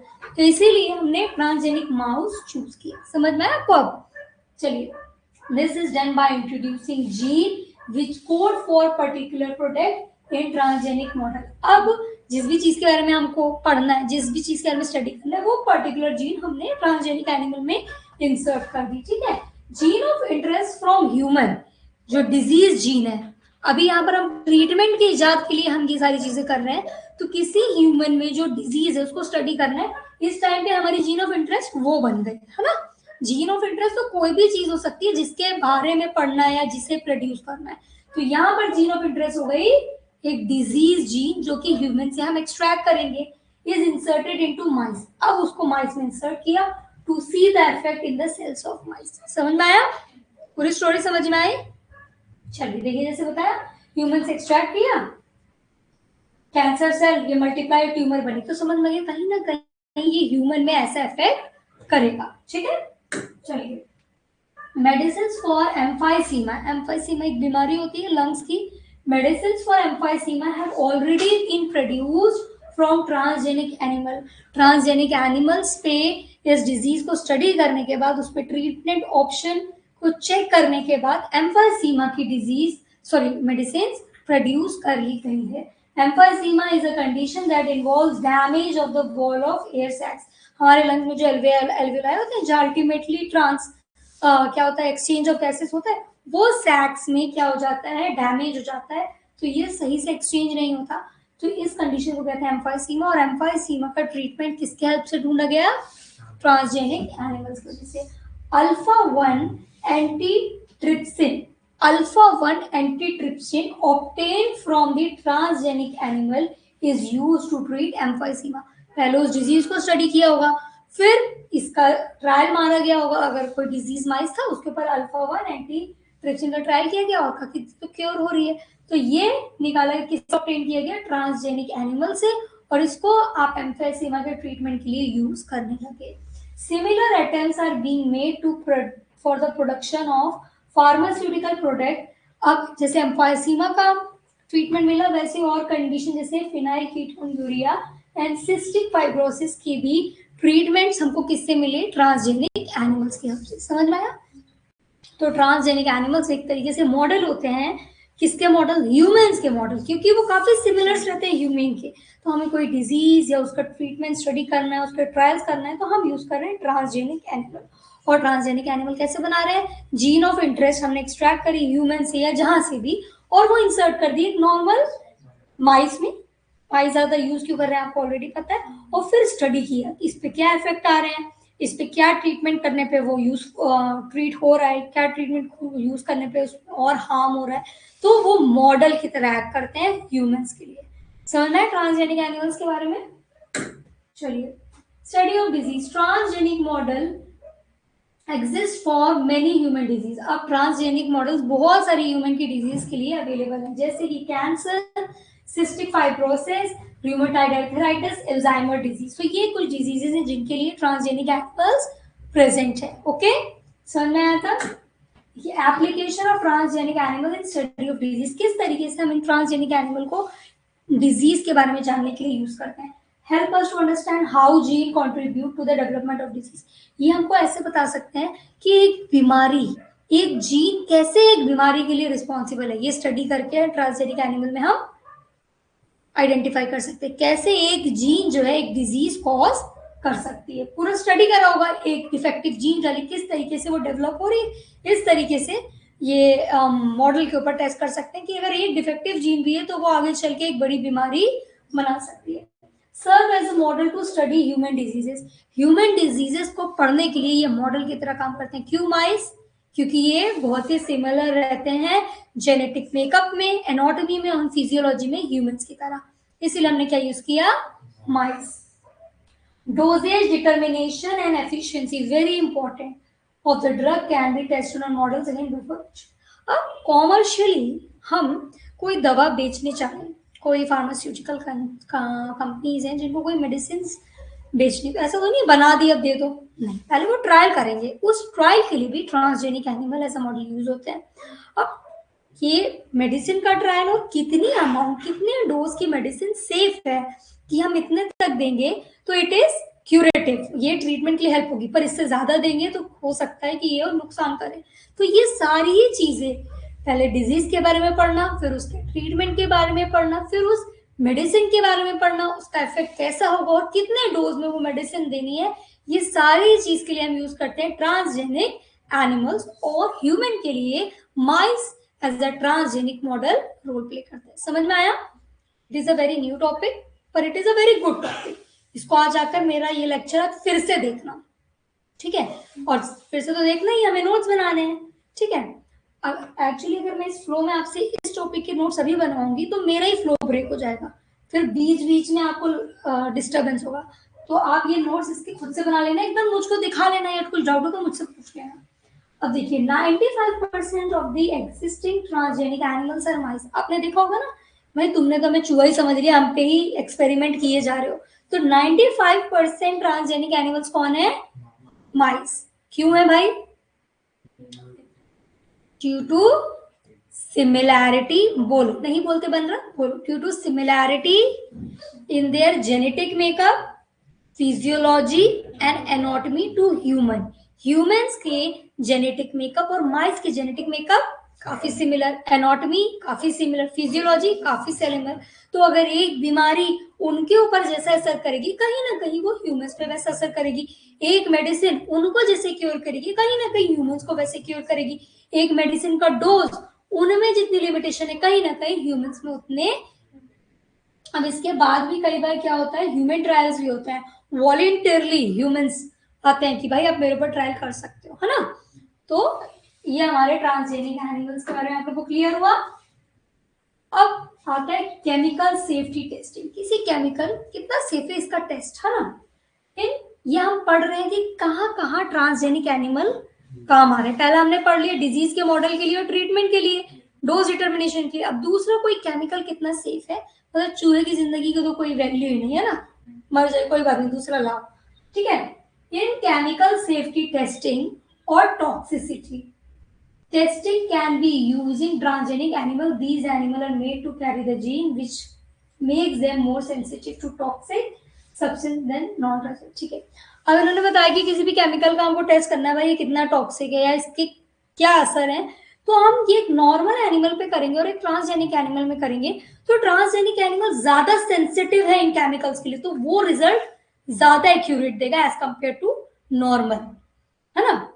ये हमें ट्रांसजेनिक एनिमल हम इस तरीके से डिजाइन करते हैं कि उस पर्टिकुलर जो भी हमारी टेस्टिंग XYZ किसी भी चीज की टेस्टिंग, तो ट्रांसजेनिक एनिमल हम ऐसे प्रिपेयर करेंगे कि वो उस टेस्ट के लिए एक्यूरेट रिजल्ट हमें कहीं ना कहीं दे, लगभग एक्यूरेट। और एक नॉर्मल माइस पे वही टेस्ट करेंगे तो वो उतना एक्यूरेट रिजल्ट नहीं देगा कि ह्यूमंस पे ये कैसे असर करेगा। ठीक है, समझ में आया।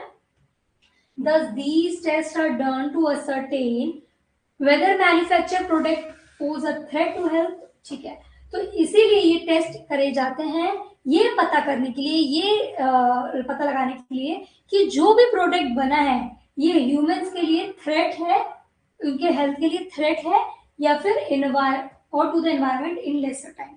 तो उस प्रोडक्ट का जो भी प्रोडक्ट बना है उसको पहले ट्रांसजेनिक एनिमल पे टेस्ट करते हैं ताकि कहीं ये प्रोडक्ट ह्यूमंस या एनवायरनमेंट के लिए क्या नहीं हो, खराब या हार्मफुल ना हो। ठीक है, इसकी टेस्टिंग किस पे होती है, ट्रांसजेनिक एनिमल्स पे। अब देखिए transgenic animals are expose to toxic substance and the effect are studies. अब इन पे टॉक्सिक सब्सटेंस एक्सपोज करा जाता है, खिलाए जाते हैं, चाहे इनको एक्सपोज करा जाता है और देखा जाता है कि किस तरीके के इफेक्ट हमको देखने मिलते हैं इन माउस पे। ठीक है, toxicity testing is in such animals allow us to get reliable result in combating। ठीक है, इन्होंने ये बताया कि ट्रांसजेनिक एनिमल्स में हम टेस्टिंग इसलिए करा रहे हैं कि बाकी तरीके से ये पता करना कि ये पर्टिकुलर प्रोडक्ट कितना टॉक्सिक है, कितना हार्मफुल है, ये काफी टाइम टेकिंग रहता है और सबसे कम टाइम में इन एनिमल्स की हेल्प से हम पता लगा सकते हैं कि कोई प्रोडक्ट का क्या इफेक्ट रहेगा।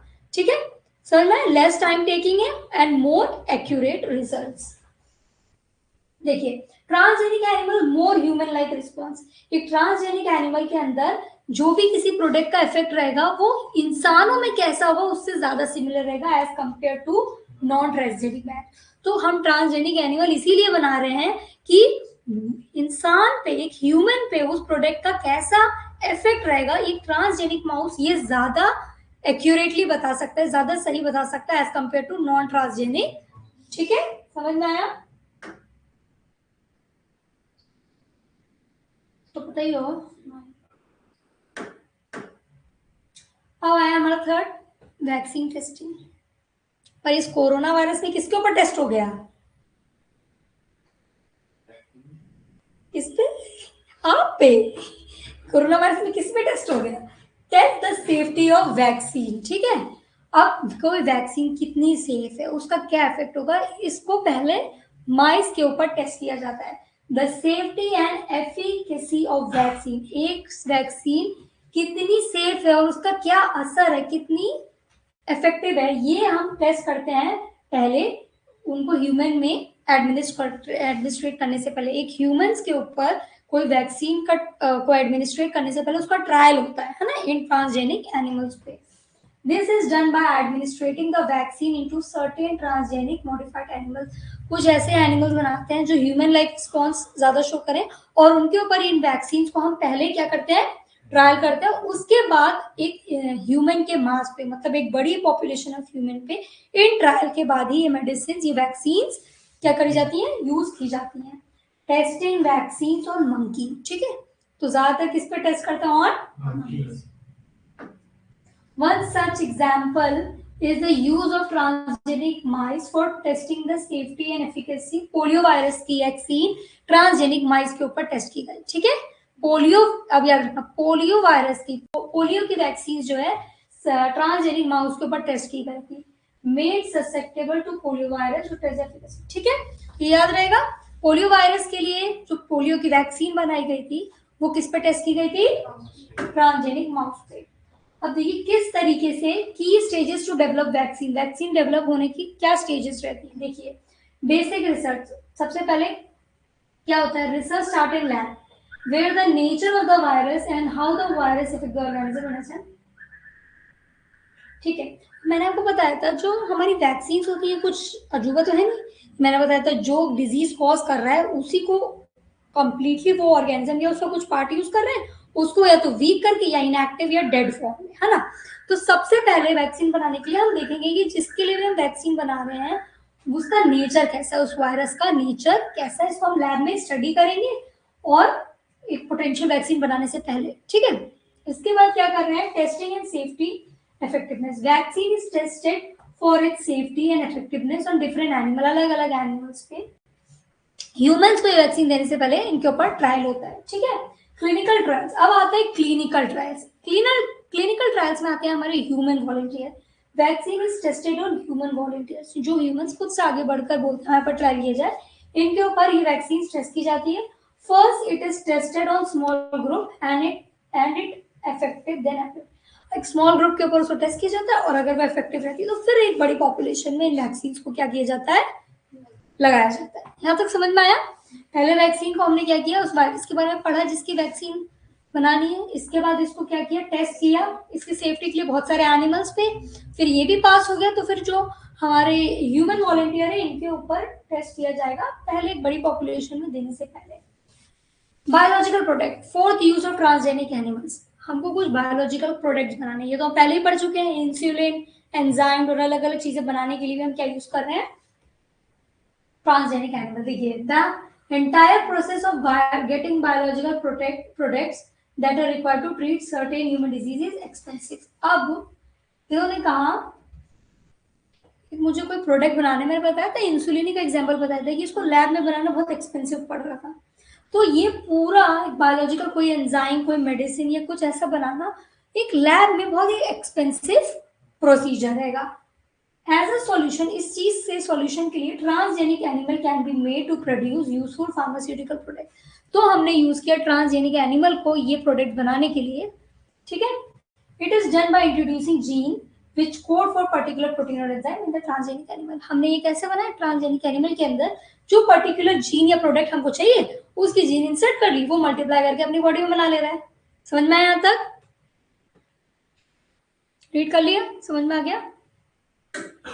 चलिए, for instance insulin is produce with the help of biotechnology bye inserting it's gene in animal और माइक्रोब्स, है ना। कौन सा माइक्रोब इसमें डाल रहे थे हम? ई कोलाई, याद है? क्या होस्ट यूज कर रहे थे इंसुलिन बनाने के लिए? E coli.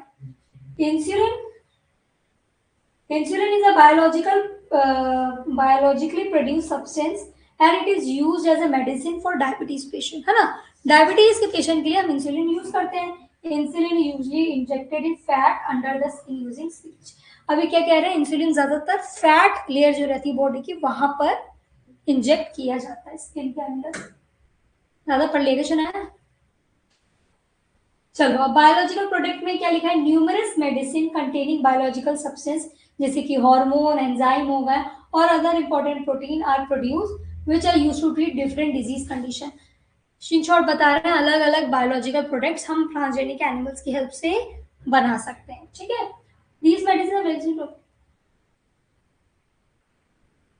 फिर वही चीज लिखिए कि नॉर्मली इनको बनाना बहुत एक्सपेंसिव है पर ट्रांसजेनिक एनिमल की हेल्प से फिर भी कम एक्सपेंसिव हो जाता है। अब देखिए, अभी पता है कहाँ पढ़ा था? अल्फा लैक्टोएल्ब्यूमिन कहाँ पढ़ा था? अभी पढ़ा था कोलेस्ट्रॉल में, है ना। हमने पढ़ा था जो फर्स्ट फ्यू डेज का मिल्क रहता है उसके अंदर क्या प्रेजेंट रहता है? Alpha lactalbumin. अब ये क्या क्या करता है? देखिए, high content of essential amino acid, example tryptophan makes. ठीक है, इन्होंने कहा है कि एक इन्फेंट फॉर्मूला सुना है आजकल बच्चों के दूध के पाउडर, उसमें ये कंटेंट की इंग्रेडिएंट का रोल प्ले करता है। क्यों? अल्फा लैक्टोएल्ब्यूमिन क्या इफेक्ट करता है? ये बच्चों में, आपने सुना होगा अक्सर कहते हैं 6 महीने तक बच्चों में गैस की दिक्कत रहती है, पेट दर्द, ये सारी इश्यूज रहता है। तो जो मदर्स मिल्क वाले बेबी रहते हैं उनको कहीं ना कहीं ये कंडीशन कम होती है, क्योंकि क्या प्रेजेंट रहता है, अल्फा लैक्टोएल्ब्यूमिन। दूसरा, चाइल्ड के ब्रेन फंक्शनिंग को ये एड करता है। तीसरा, सपोर्ट हेल्दी गेट माइक्रोबियम, उनके पेट में हेल्दी माइक्रोब्स की ग्रोथ को बढ़ाता है। तो ये की इंग्रेडिएंट है किसमें, मदर्स मिल्क में, जो कि यूज होता है इन्फेंट्स फॉर्मूला। किस वजह से, सारे यूजेस ये लिखे हुए हैं। अब यहाँ पर इन्होंने बनाया, देखो क्या बताएंगे, ये बताएंगे कि कैसे काऊ का मिल्क और एक मदर्स मिल्क में से क्या बेटर है, और हम कैसे द मिल्क कंटेनिंग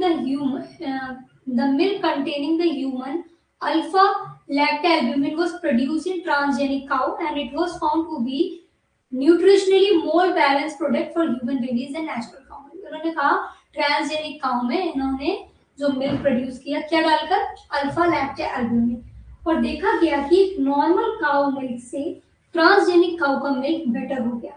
क्यों? क्योंकि उसके अंदर क्या आ गया, अल्फा लैक्टोएल्ब्यूमिन। ये समझ में आया था?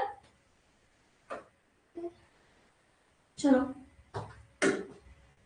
The first transgenic cow was रोजी, पहली ट्रांसजेनिक काउ थी रोजी, produce human protein and rich milk containing human alpha lactoalbumin. ये रोजी जो थी फर्स्ट काउ थी जिसके मिल्क में क्या मिल रहा था, alpha lactalbumin. Human protein and rich milk produce had 2.4 gram per litre of protein which was invaluable. ठीक है, इन्होंने बताया जो एक काउ के मिल्क और एक ह्यूमन मिल्क का प्रोटीन की मात्रा रहती है वो ज्यादा सिमिलर किसमें थी, इस रोजी में, क्योंकि एक ट्रांसजेनिक एनिमल था। इसको बनाने का रीजन ही क्या था कि हम अल्फा ये लैक्टोएल्ब्यूमिन का कंटेंट काउ के मिल्क में डाल सके। ठीक है, तो रोजी आ रही है क्या थी, फर्स्ट ट्रांसजेनिक काउ जिसके मिल्क में हमको मिला था अल्फा लैक्टोएल्ब्यूमिन, जो कि एक नॉर्मल काउ के मिल्क में। और चीजें क्या क्या भाई प्रोड्यूस हुई, addition to alpha lactalbumin other useful proteins are produced to treat diseases like, और जो इसमें प्रोटीन्स बने वो क्या क्या डिजीजेस में हेल्प कर रहे, पहला फिनाइलकीटोन्यूरिया, एम्फाइसीमा, सिस्टिक फाइब्रोसिस। तो ये तीन नाम तो आपको ट्रांसजेनिक एनिमल में बार बार मिल ही रहे हैं। ठीक है, यहाँ पढ़ो, देखो क्या लिखा हुआ, transgenic animals have the manipulated DNA, RNA नहीं, manipulated to possess and express an extra foreign gene, ताकि उनके अंदर जो नॉर्मली कोई जीन नहीं प्रेजेंट है पर ट्रांसजेनिक बनाने की वजह से इनके अंदर एक एडिशनल फॉरेन जीन प्रेजेंट हो जाती है। ठीक है, समझ में आया पूरा? क्या टाइम हो रहा है?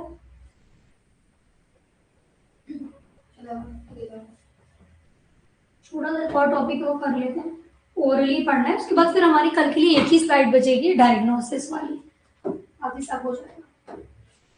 हमने इस चैप्टर में बायोटेक्नोलॉजी एंड इट्स एप्लीकेशन में सबसे पहले एग्रीकल्चर में कैसे यूज हुआ, एग्रीकल्चर में क्या क्या पढ़ा था, नीचे कॉटन और गोल्डन राइस। उसके बाद हमने पढ़ा कि किस तरीके से मेडिसिन में यूज हो रहा है, इंसुलिन, एडीए, है ना। इसके बाद हमने अभी पढ़ा ट्रांसजेनिक एनिमल्स के बारे में, कैसे एनिमल्स हैं, ऐसे एनिमल्स हैं जो नॉर्मली इनमें कोई चीज जो नहीं प्रेजेंट है पर हम इनके डीएनए को मैनिपुलेट करके पर्टिकुलर जीन उनमें ऐड कर रहे हैं, इसलिए ताकि हम ह्यूमंस के लिए वो यूजफुल हो सके, या तो मेडिसिन के ट्रायल्स के लिए, या जो कुछ प्रोडक्ट हमको बनाना है उसके प्रोडक्ट फॉर्मेशन के लिए, काफी चीजों के लिए ये यूज होते हैं। नॉर्मली सबसे ज्यादा ट्रांसजेनिक एनिमल्स क्या प्रेजेंट है, क्यों, जेनेटिक मेकअप जो है काफी सिमिलर है ह्यूमंस के। इसके बाद हम पढ़ेंगे अब आज हमारा बच्चा रहेगा बायोटेक्नोलॉजी एंड डायग्नोसिस, ये आराम से 2 घंटा लेगा, इसलिए हम कल की क्लास में ये पढ़ेंगे। इसमें हमारे पीसीआर, एलिसा सब तरीके के टेस्ट की डिटेलिंग पढ़नी है, तो कल एकदम क्लियर माइंड से आना। लास्ट में पढ़ लेते हैं एथिकल इश्यूज एंड बायोपेरेसी। मतलब देखिए, ये तो बड़ा आपने समझ लिया होगा कि हम कुछ भी बना रहे हैं, है ना, जीन ऑफ इंटरेस्ट लेके इसमें डाल दिया, ये कर लिया, तो अब इसका एक रूल तो होना चाहिए, नहीं तो इससे हम कुछ डेंजरस चीज भी बना सकते हैं, कुछ हार्मफुल चीज भी बना सकते हैं। तो भाई पूरे बायोटेक्नोलॉजी का कोई ना कोई रूल तो होना चाहिए, है ना, तो उसी के बारे में हम पढ़ेंगे।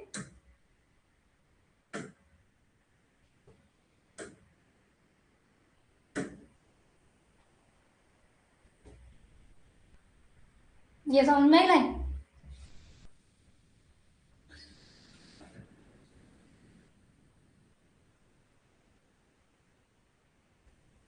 नहीं है,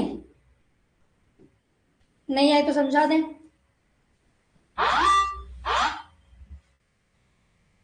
समझ में आई ये लाइन? तो बार रीड करो।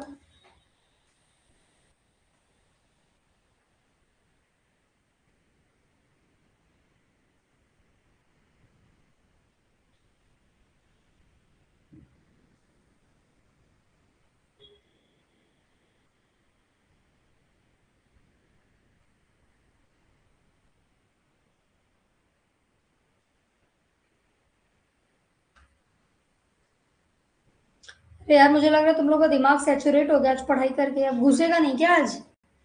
ये हम सिंपल सी लाइन लिखी है, आ गई ना? हाँ ना तो बोलो, आ गई ना समझ? क्या लिखा है इसमें? तो जो ट्रांसजेनिक माइस है उसको यूज करेंगे तो जो टेस्ट मतलब टेस्ट उसको यूज करेंगे नहीं, यूज करा जाता है नई मेडिसिन की टेस्टिंग के लिए, है ना? चलो, जेनेटिकली मॉडिफाइड ऑर्गेनिज्म याद है ना आपको?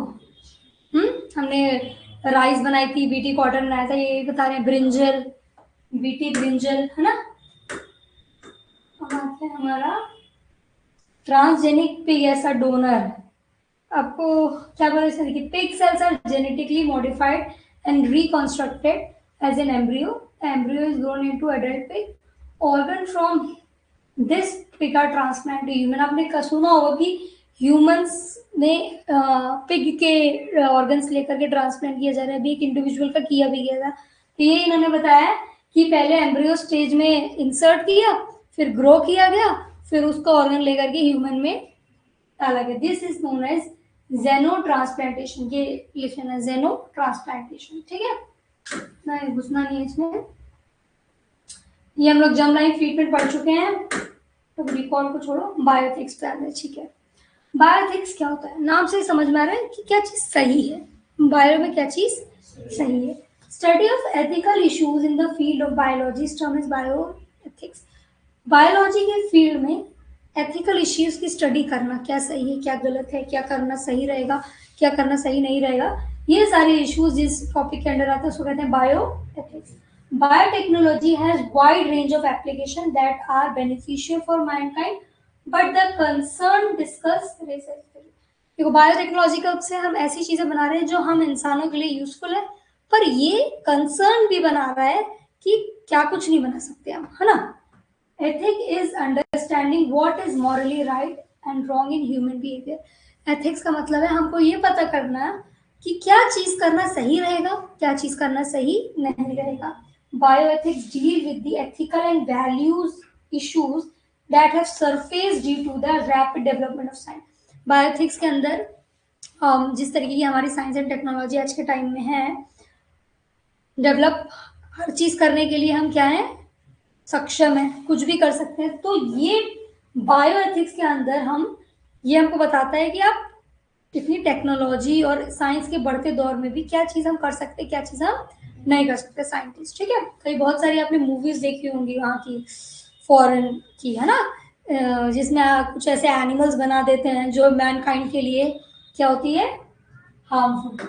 यही सब बताया। बायोएथिक्स क्या होता है, देखिए कमिटी बनाई गई। अब जैसे अब जहाँ सही गलत की बात है तो कोई कमेटी तो आएगी जो डिसीजन लेगी। तो बहुत इंपॉर्टेंट इस कमेटी का नाम है genetic engineering appraisal committee. Genetic engineer appraisal committee, ठीक है? Indian government has set of GAC, genetic engineer appraisal committee. क्या क्या सेट है? टू चेक सेफ्टी थ्रेट, जो भी चीज बन रही है उसको पहले सेफ्टी चेक करना, ठीक है? To regulate the process involve in biotechnology में जो भी प्रोसेसेस हैं उनको रेगुलेट करना, चेक करते रहना, उन पे क्या रखना, नजर रखना, हर चीजें उसके बारे में देखते रहना। It regulates activities involve use of hazardous recombinant and micro organism. क्या देखते हैं ये कि जो रिकॉम्बिनेशन हम कर रहे हैं ये ऐसा नहीं हो जो हजार्डियस हो, मतलब नुकसानदेह हो। माइक्रो ऑर्गेनिज्म हम ऐसा कुछ नहीं क्रिएट करें जो ह्यूमैनकाइंड के लिए क्या हो, हजार्डियस हो, हार्मफुल हो। क्योंकि हमने तो ये बायोटेक्नोलॉजी इसलिए लाई ताकि हम ह्यूमन मैनकाइंड के हेल्प करने के लिए ऐसे ऑर्गेनिज्म रिकॉम्बिनेंट्स तैयार करें। पर अगर हजार्डियस कोई चीज बन रही है इसको चेक करेगा हमारा GAC. It regulates proposal about release of GMOs and associated products. कोई भी जेनेटिकली मॉडिफाइड ऑर्गेनिज्म बनता है तो जीईएसी उसको जब अप्रूवल देती है कि आप इसको यूज कर सकते हैं, इसको रिलीज कर सकते हैं या उससे रिलेटेड प्रोडक्ट, तभी रिलीज होगा, है ना। ऐसा नहीं हम कुछ भी बना करके मार्केट में रिलीज कर लें, जीईएसी जब उसको अप्रूवल देती है तभी वो रिलीज होता है। Earlier GEAC was called as genetic engineering approval committee. Genetic engineering appraisal committee को पहले कहते थे genetic engineering approval committee. Difference याद रहेगा, अगर दोनों का क्वेश्चन आए तो सही है ये, क्योंकि ये तो अर्लियर अप्रूवल पहले था, बाद में अप्रेजल, ठीक है। चलिए, यूजेज ऑफ बायो रिसोर्सेज। अब बायो पायरेसी क्या है? पायरेसी वर्ड बता रही है, पायरेसी सुना है? फिल्म की पायरेसी हो जाती, पायरेटेड कॉपी मिलती है तो चुराना। एथिक्स, इसके पहले हमने क्या पढ़ा था? Bio ethics. एथिक्स बताता है क्या सही है क्या गलत है, बायो एथिक्स सही और गलत कौन डिसाइड कर रहा है? जीईएसी। बायो पायरेट, देखो अगर बाय चांस आपको जीईएसी का फुल फॉर्म आए तो बेटा उसमें अप्रूवल आए तो आप अप्रूवल नहीं लिख के आओगे, ये वाला सेलेक्ट करके आओगे, ठीक है। अब सब अपने नाम से बता रहे हैं। पायरेसी मतलब कोई चीज आपने चुरा ली। Uses of bio resource of a country और an individual without their authorization. किसी देश का, किसी इंसान का कोई पर्सनल सामान हम उसके परमिशन के बिना यूज करें या चुरा लें तो ये क्या है? Bio piracy. फॉर एग्जाम्पल सुनिए, अमेरिका ने क्या किया था? American companies utilise Indian variety of basmati rice. हमारे यहाँ जो बासमती राइस है, इंडिया का स्पेशल बासमती राइस, इसको अमेरिका की कंपनी ने ले लिया और फिर क्या करा, उससे नई वैरायटी इजाद करी, क्रॉसिंग कराई बासमती की किसी और अपने पास से किसी उसकी राइस की, और जो नई वैरायटी बनी उसको अपना कह दिया। पर उनका तो नहीं हुआ, क्योंकि आपने जो दो क्रॉसिंग कराई उसमें से एक रिसोर्स हमारा था, इंडियंस का था, तो ये हो गई बायो पायरेसी, जो किसने की थी? अमेरिकन कंपनीज ने। तो इन्होंने कैसे बनाया, क्या स्टील किया? बासमती राइस अपने यूनिक फ्लेवर और अपनी खुशबू की वजह से जाना जाता है, यूनिक फ्लेवर एंड अरोमा की वजह से जाना जाता है। लगभग 27 वैरायटी के बासमती राइस इंडिया में डॉक्यूमेंटेड है, मतलब रिटर्न है कि इस वैरायटी के बासमती राइस इंडियंस के पास है। तो बासमती जो है बायो रिसोर्स है किसका? इंडिया का। Basmati has many variety and Indian itself has about 2 lakh plus variety of rice. इतने डॉक्यूमेंटेड है, पर 2 लाख से ज्यादा वैरायटी इंडिया के पास किसकी है? बासमती राइस की। इन्होंने क्या किया था? अमेरिकन कंपनी ने 1997 में क्रॉसिंग कराई बासमती राइस और एक सेमी डोर वैरायटी। बासमती देखा है तो लंबा लंबा पेड़ चावल रहता है, तो एक सेमी डोर वैरायटी के साथ, मतलब थोड़ी छोटी वैरायटी के साथ बासमती राइस को क्रॉस करा और एक नई वैरायटी क्या करी? डिस्कवर की।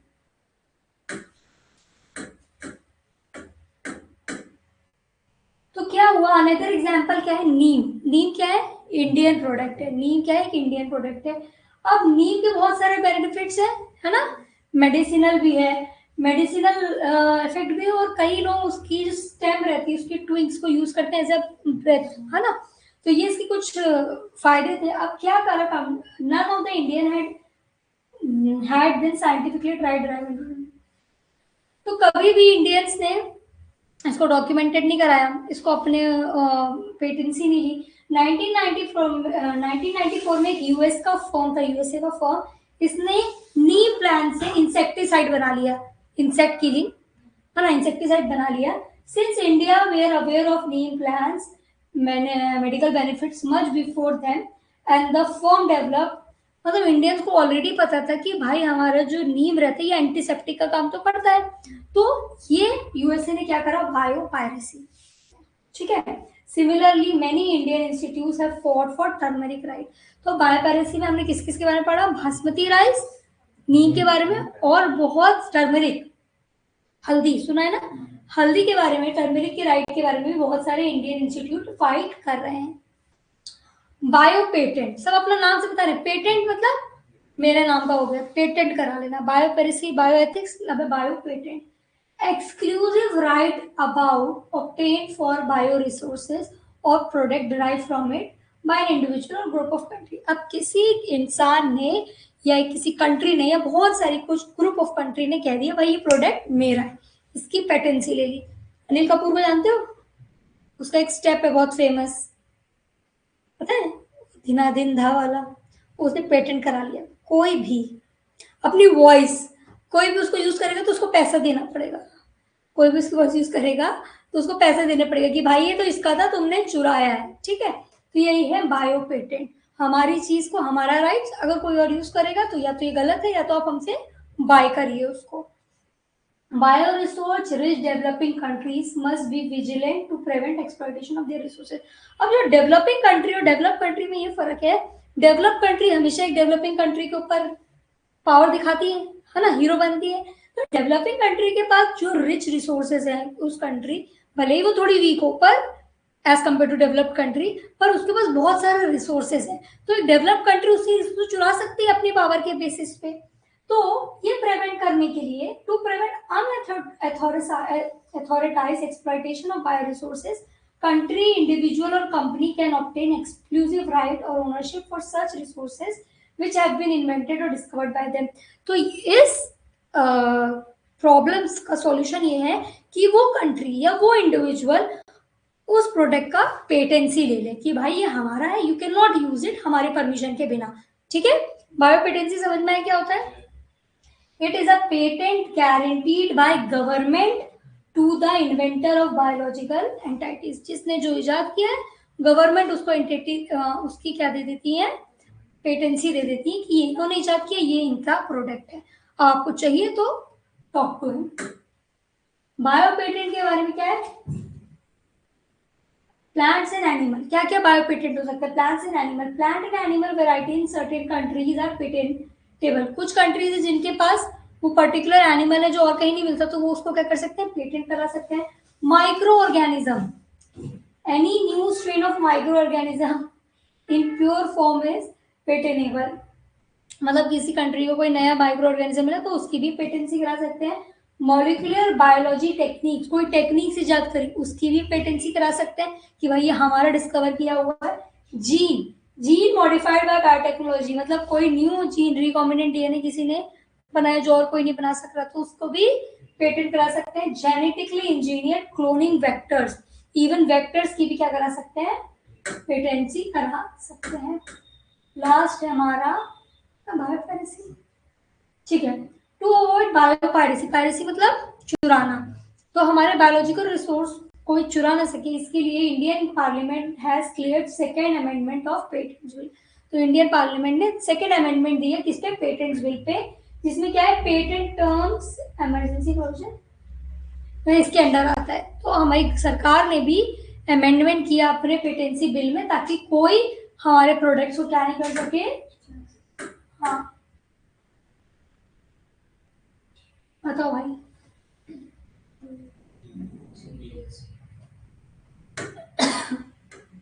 लास्ट है बायो वॉर। बायो वॉर, अब ऐसी खतरनाक चीज बना दो कि वॉर ही हो जाए, तो bio war, using harmful pathogens as a weapon to attack humans and their crops and animal. कोई भी हम ऐसा प्रोडक्ट यूज करें जिससे हम किसी कंट्री के ह्यूमंस को, उनके पेड़ पौधों को या उनके जानवर को अटैक कर रहे हैं, ये सब आता है बायो वॉर के अंदर। Bio war is using harmful microbes pathogen in war to attack humans. मतलब जब तलवार और बंदूक कम पड़ रही है तो फेंक दो माइक्रोब्स, है ना, ये आता है हमारे बायो वॉर के अंदर। Since biological organisms are used in war, they are called bio weapons. अगर हम बायोलॉजिकल चीजों को यूज कर रहे हैं वॉर में तो उनको क्या कहेंगे, बायो वेपन्स। देखिए एग्जाम्पल भी बताया है, सितंबर 2001 में अमेरिका ने विटनेस किया एक टेररिस्ट अटैक, और वो टेररिस्ट अटैक क्या था, first attack was on twin tower. Twin tower सुने, ट्विन टावर के ऊपर ये अटैक किया गया, और इसमें क्या किया, नहीं ये तो दूसरी चीज है, ये तो एरोप्लेन क्रैश हुआ ट्विन टावर के ऊपर, पर इसमें एक स्पोर्ट्स का भी था। हाँ सेकेंड, पहला तो ये था, मैं 5 मिनट में आ रही हूँ, आगे आओ। ठीक है ठीक है ठीक है। तो पहला अटैक टेररिस्ट अटैक हुआ ट्विन टावर के ऊपर, एयरप्लेन क्रैश कराया।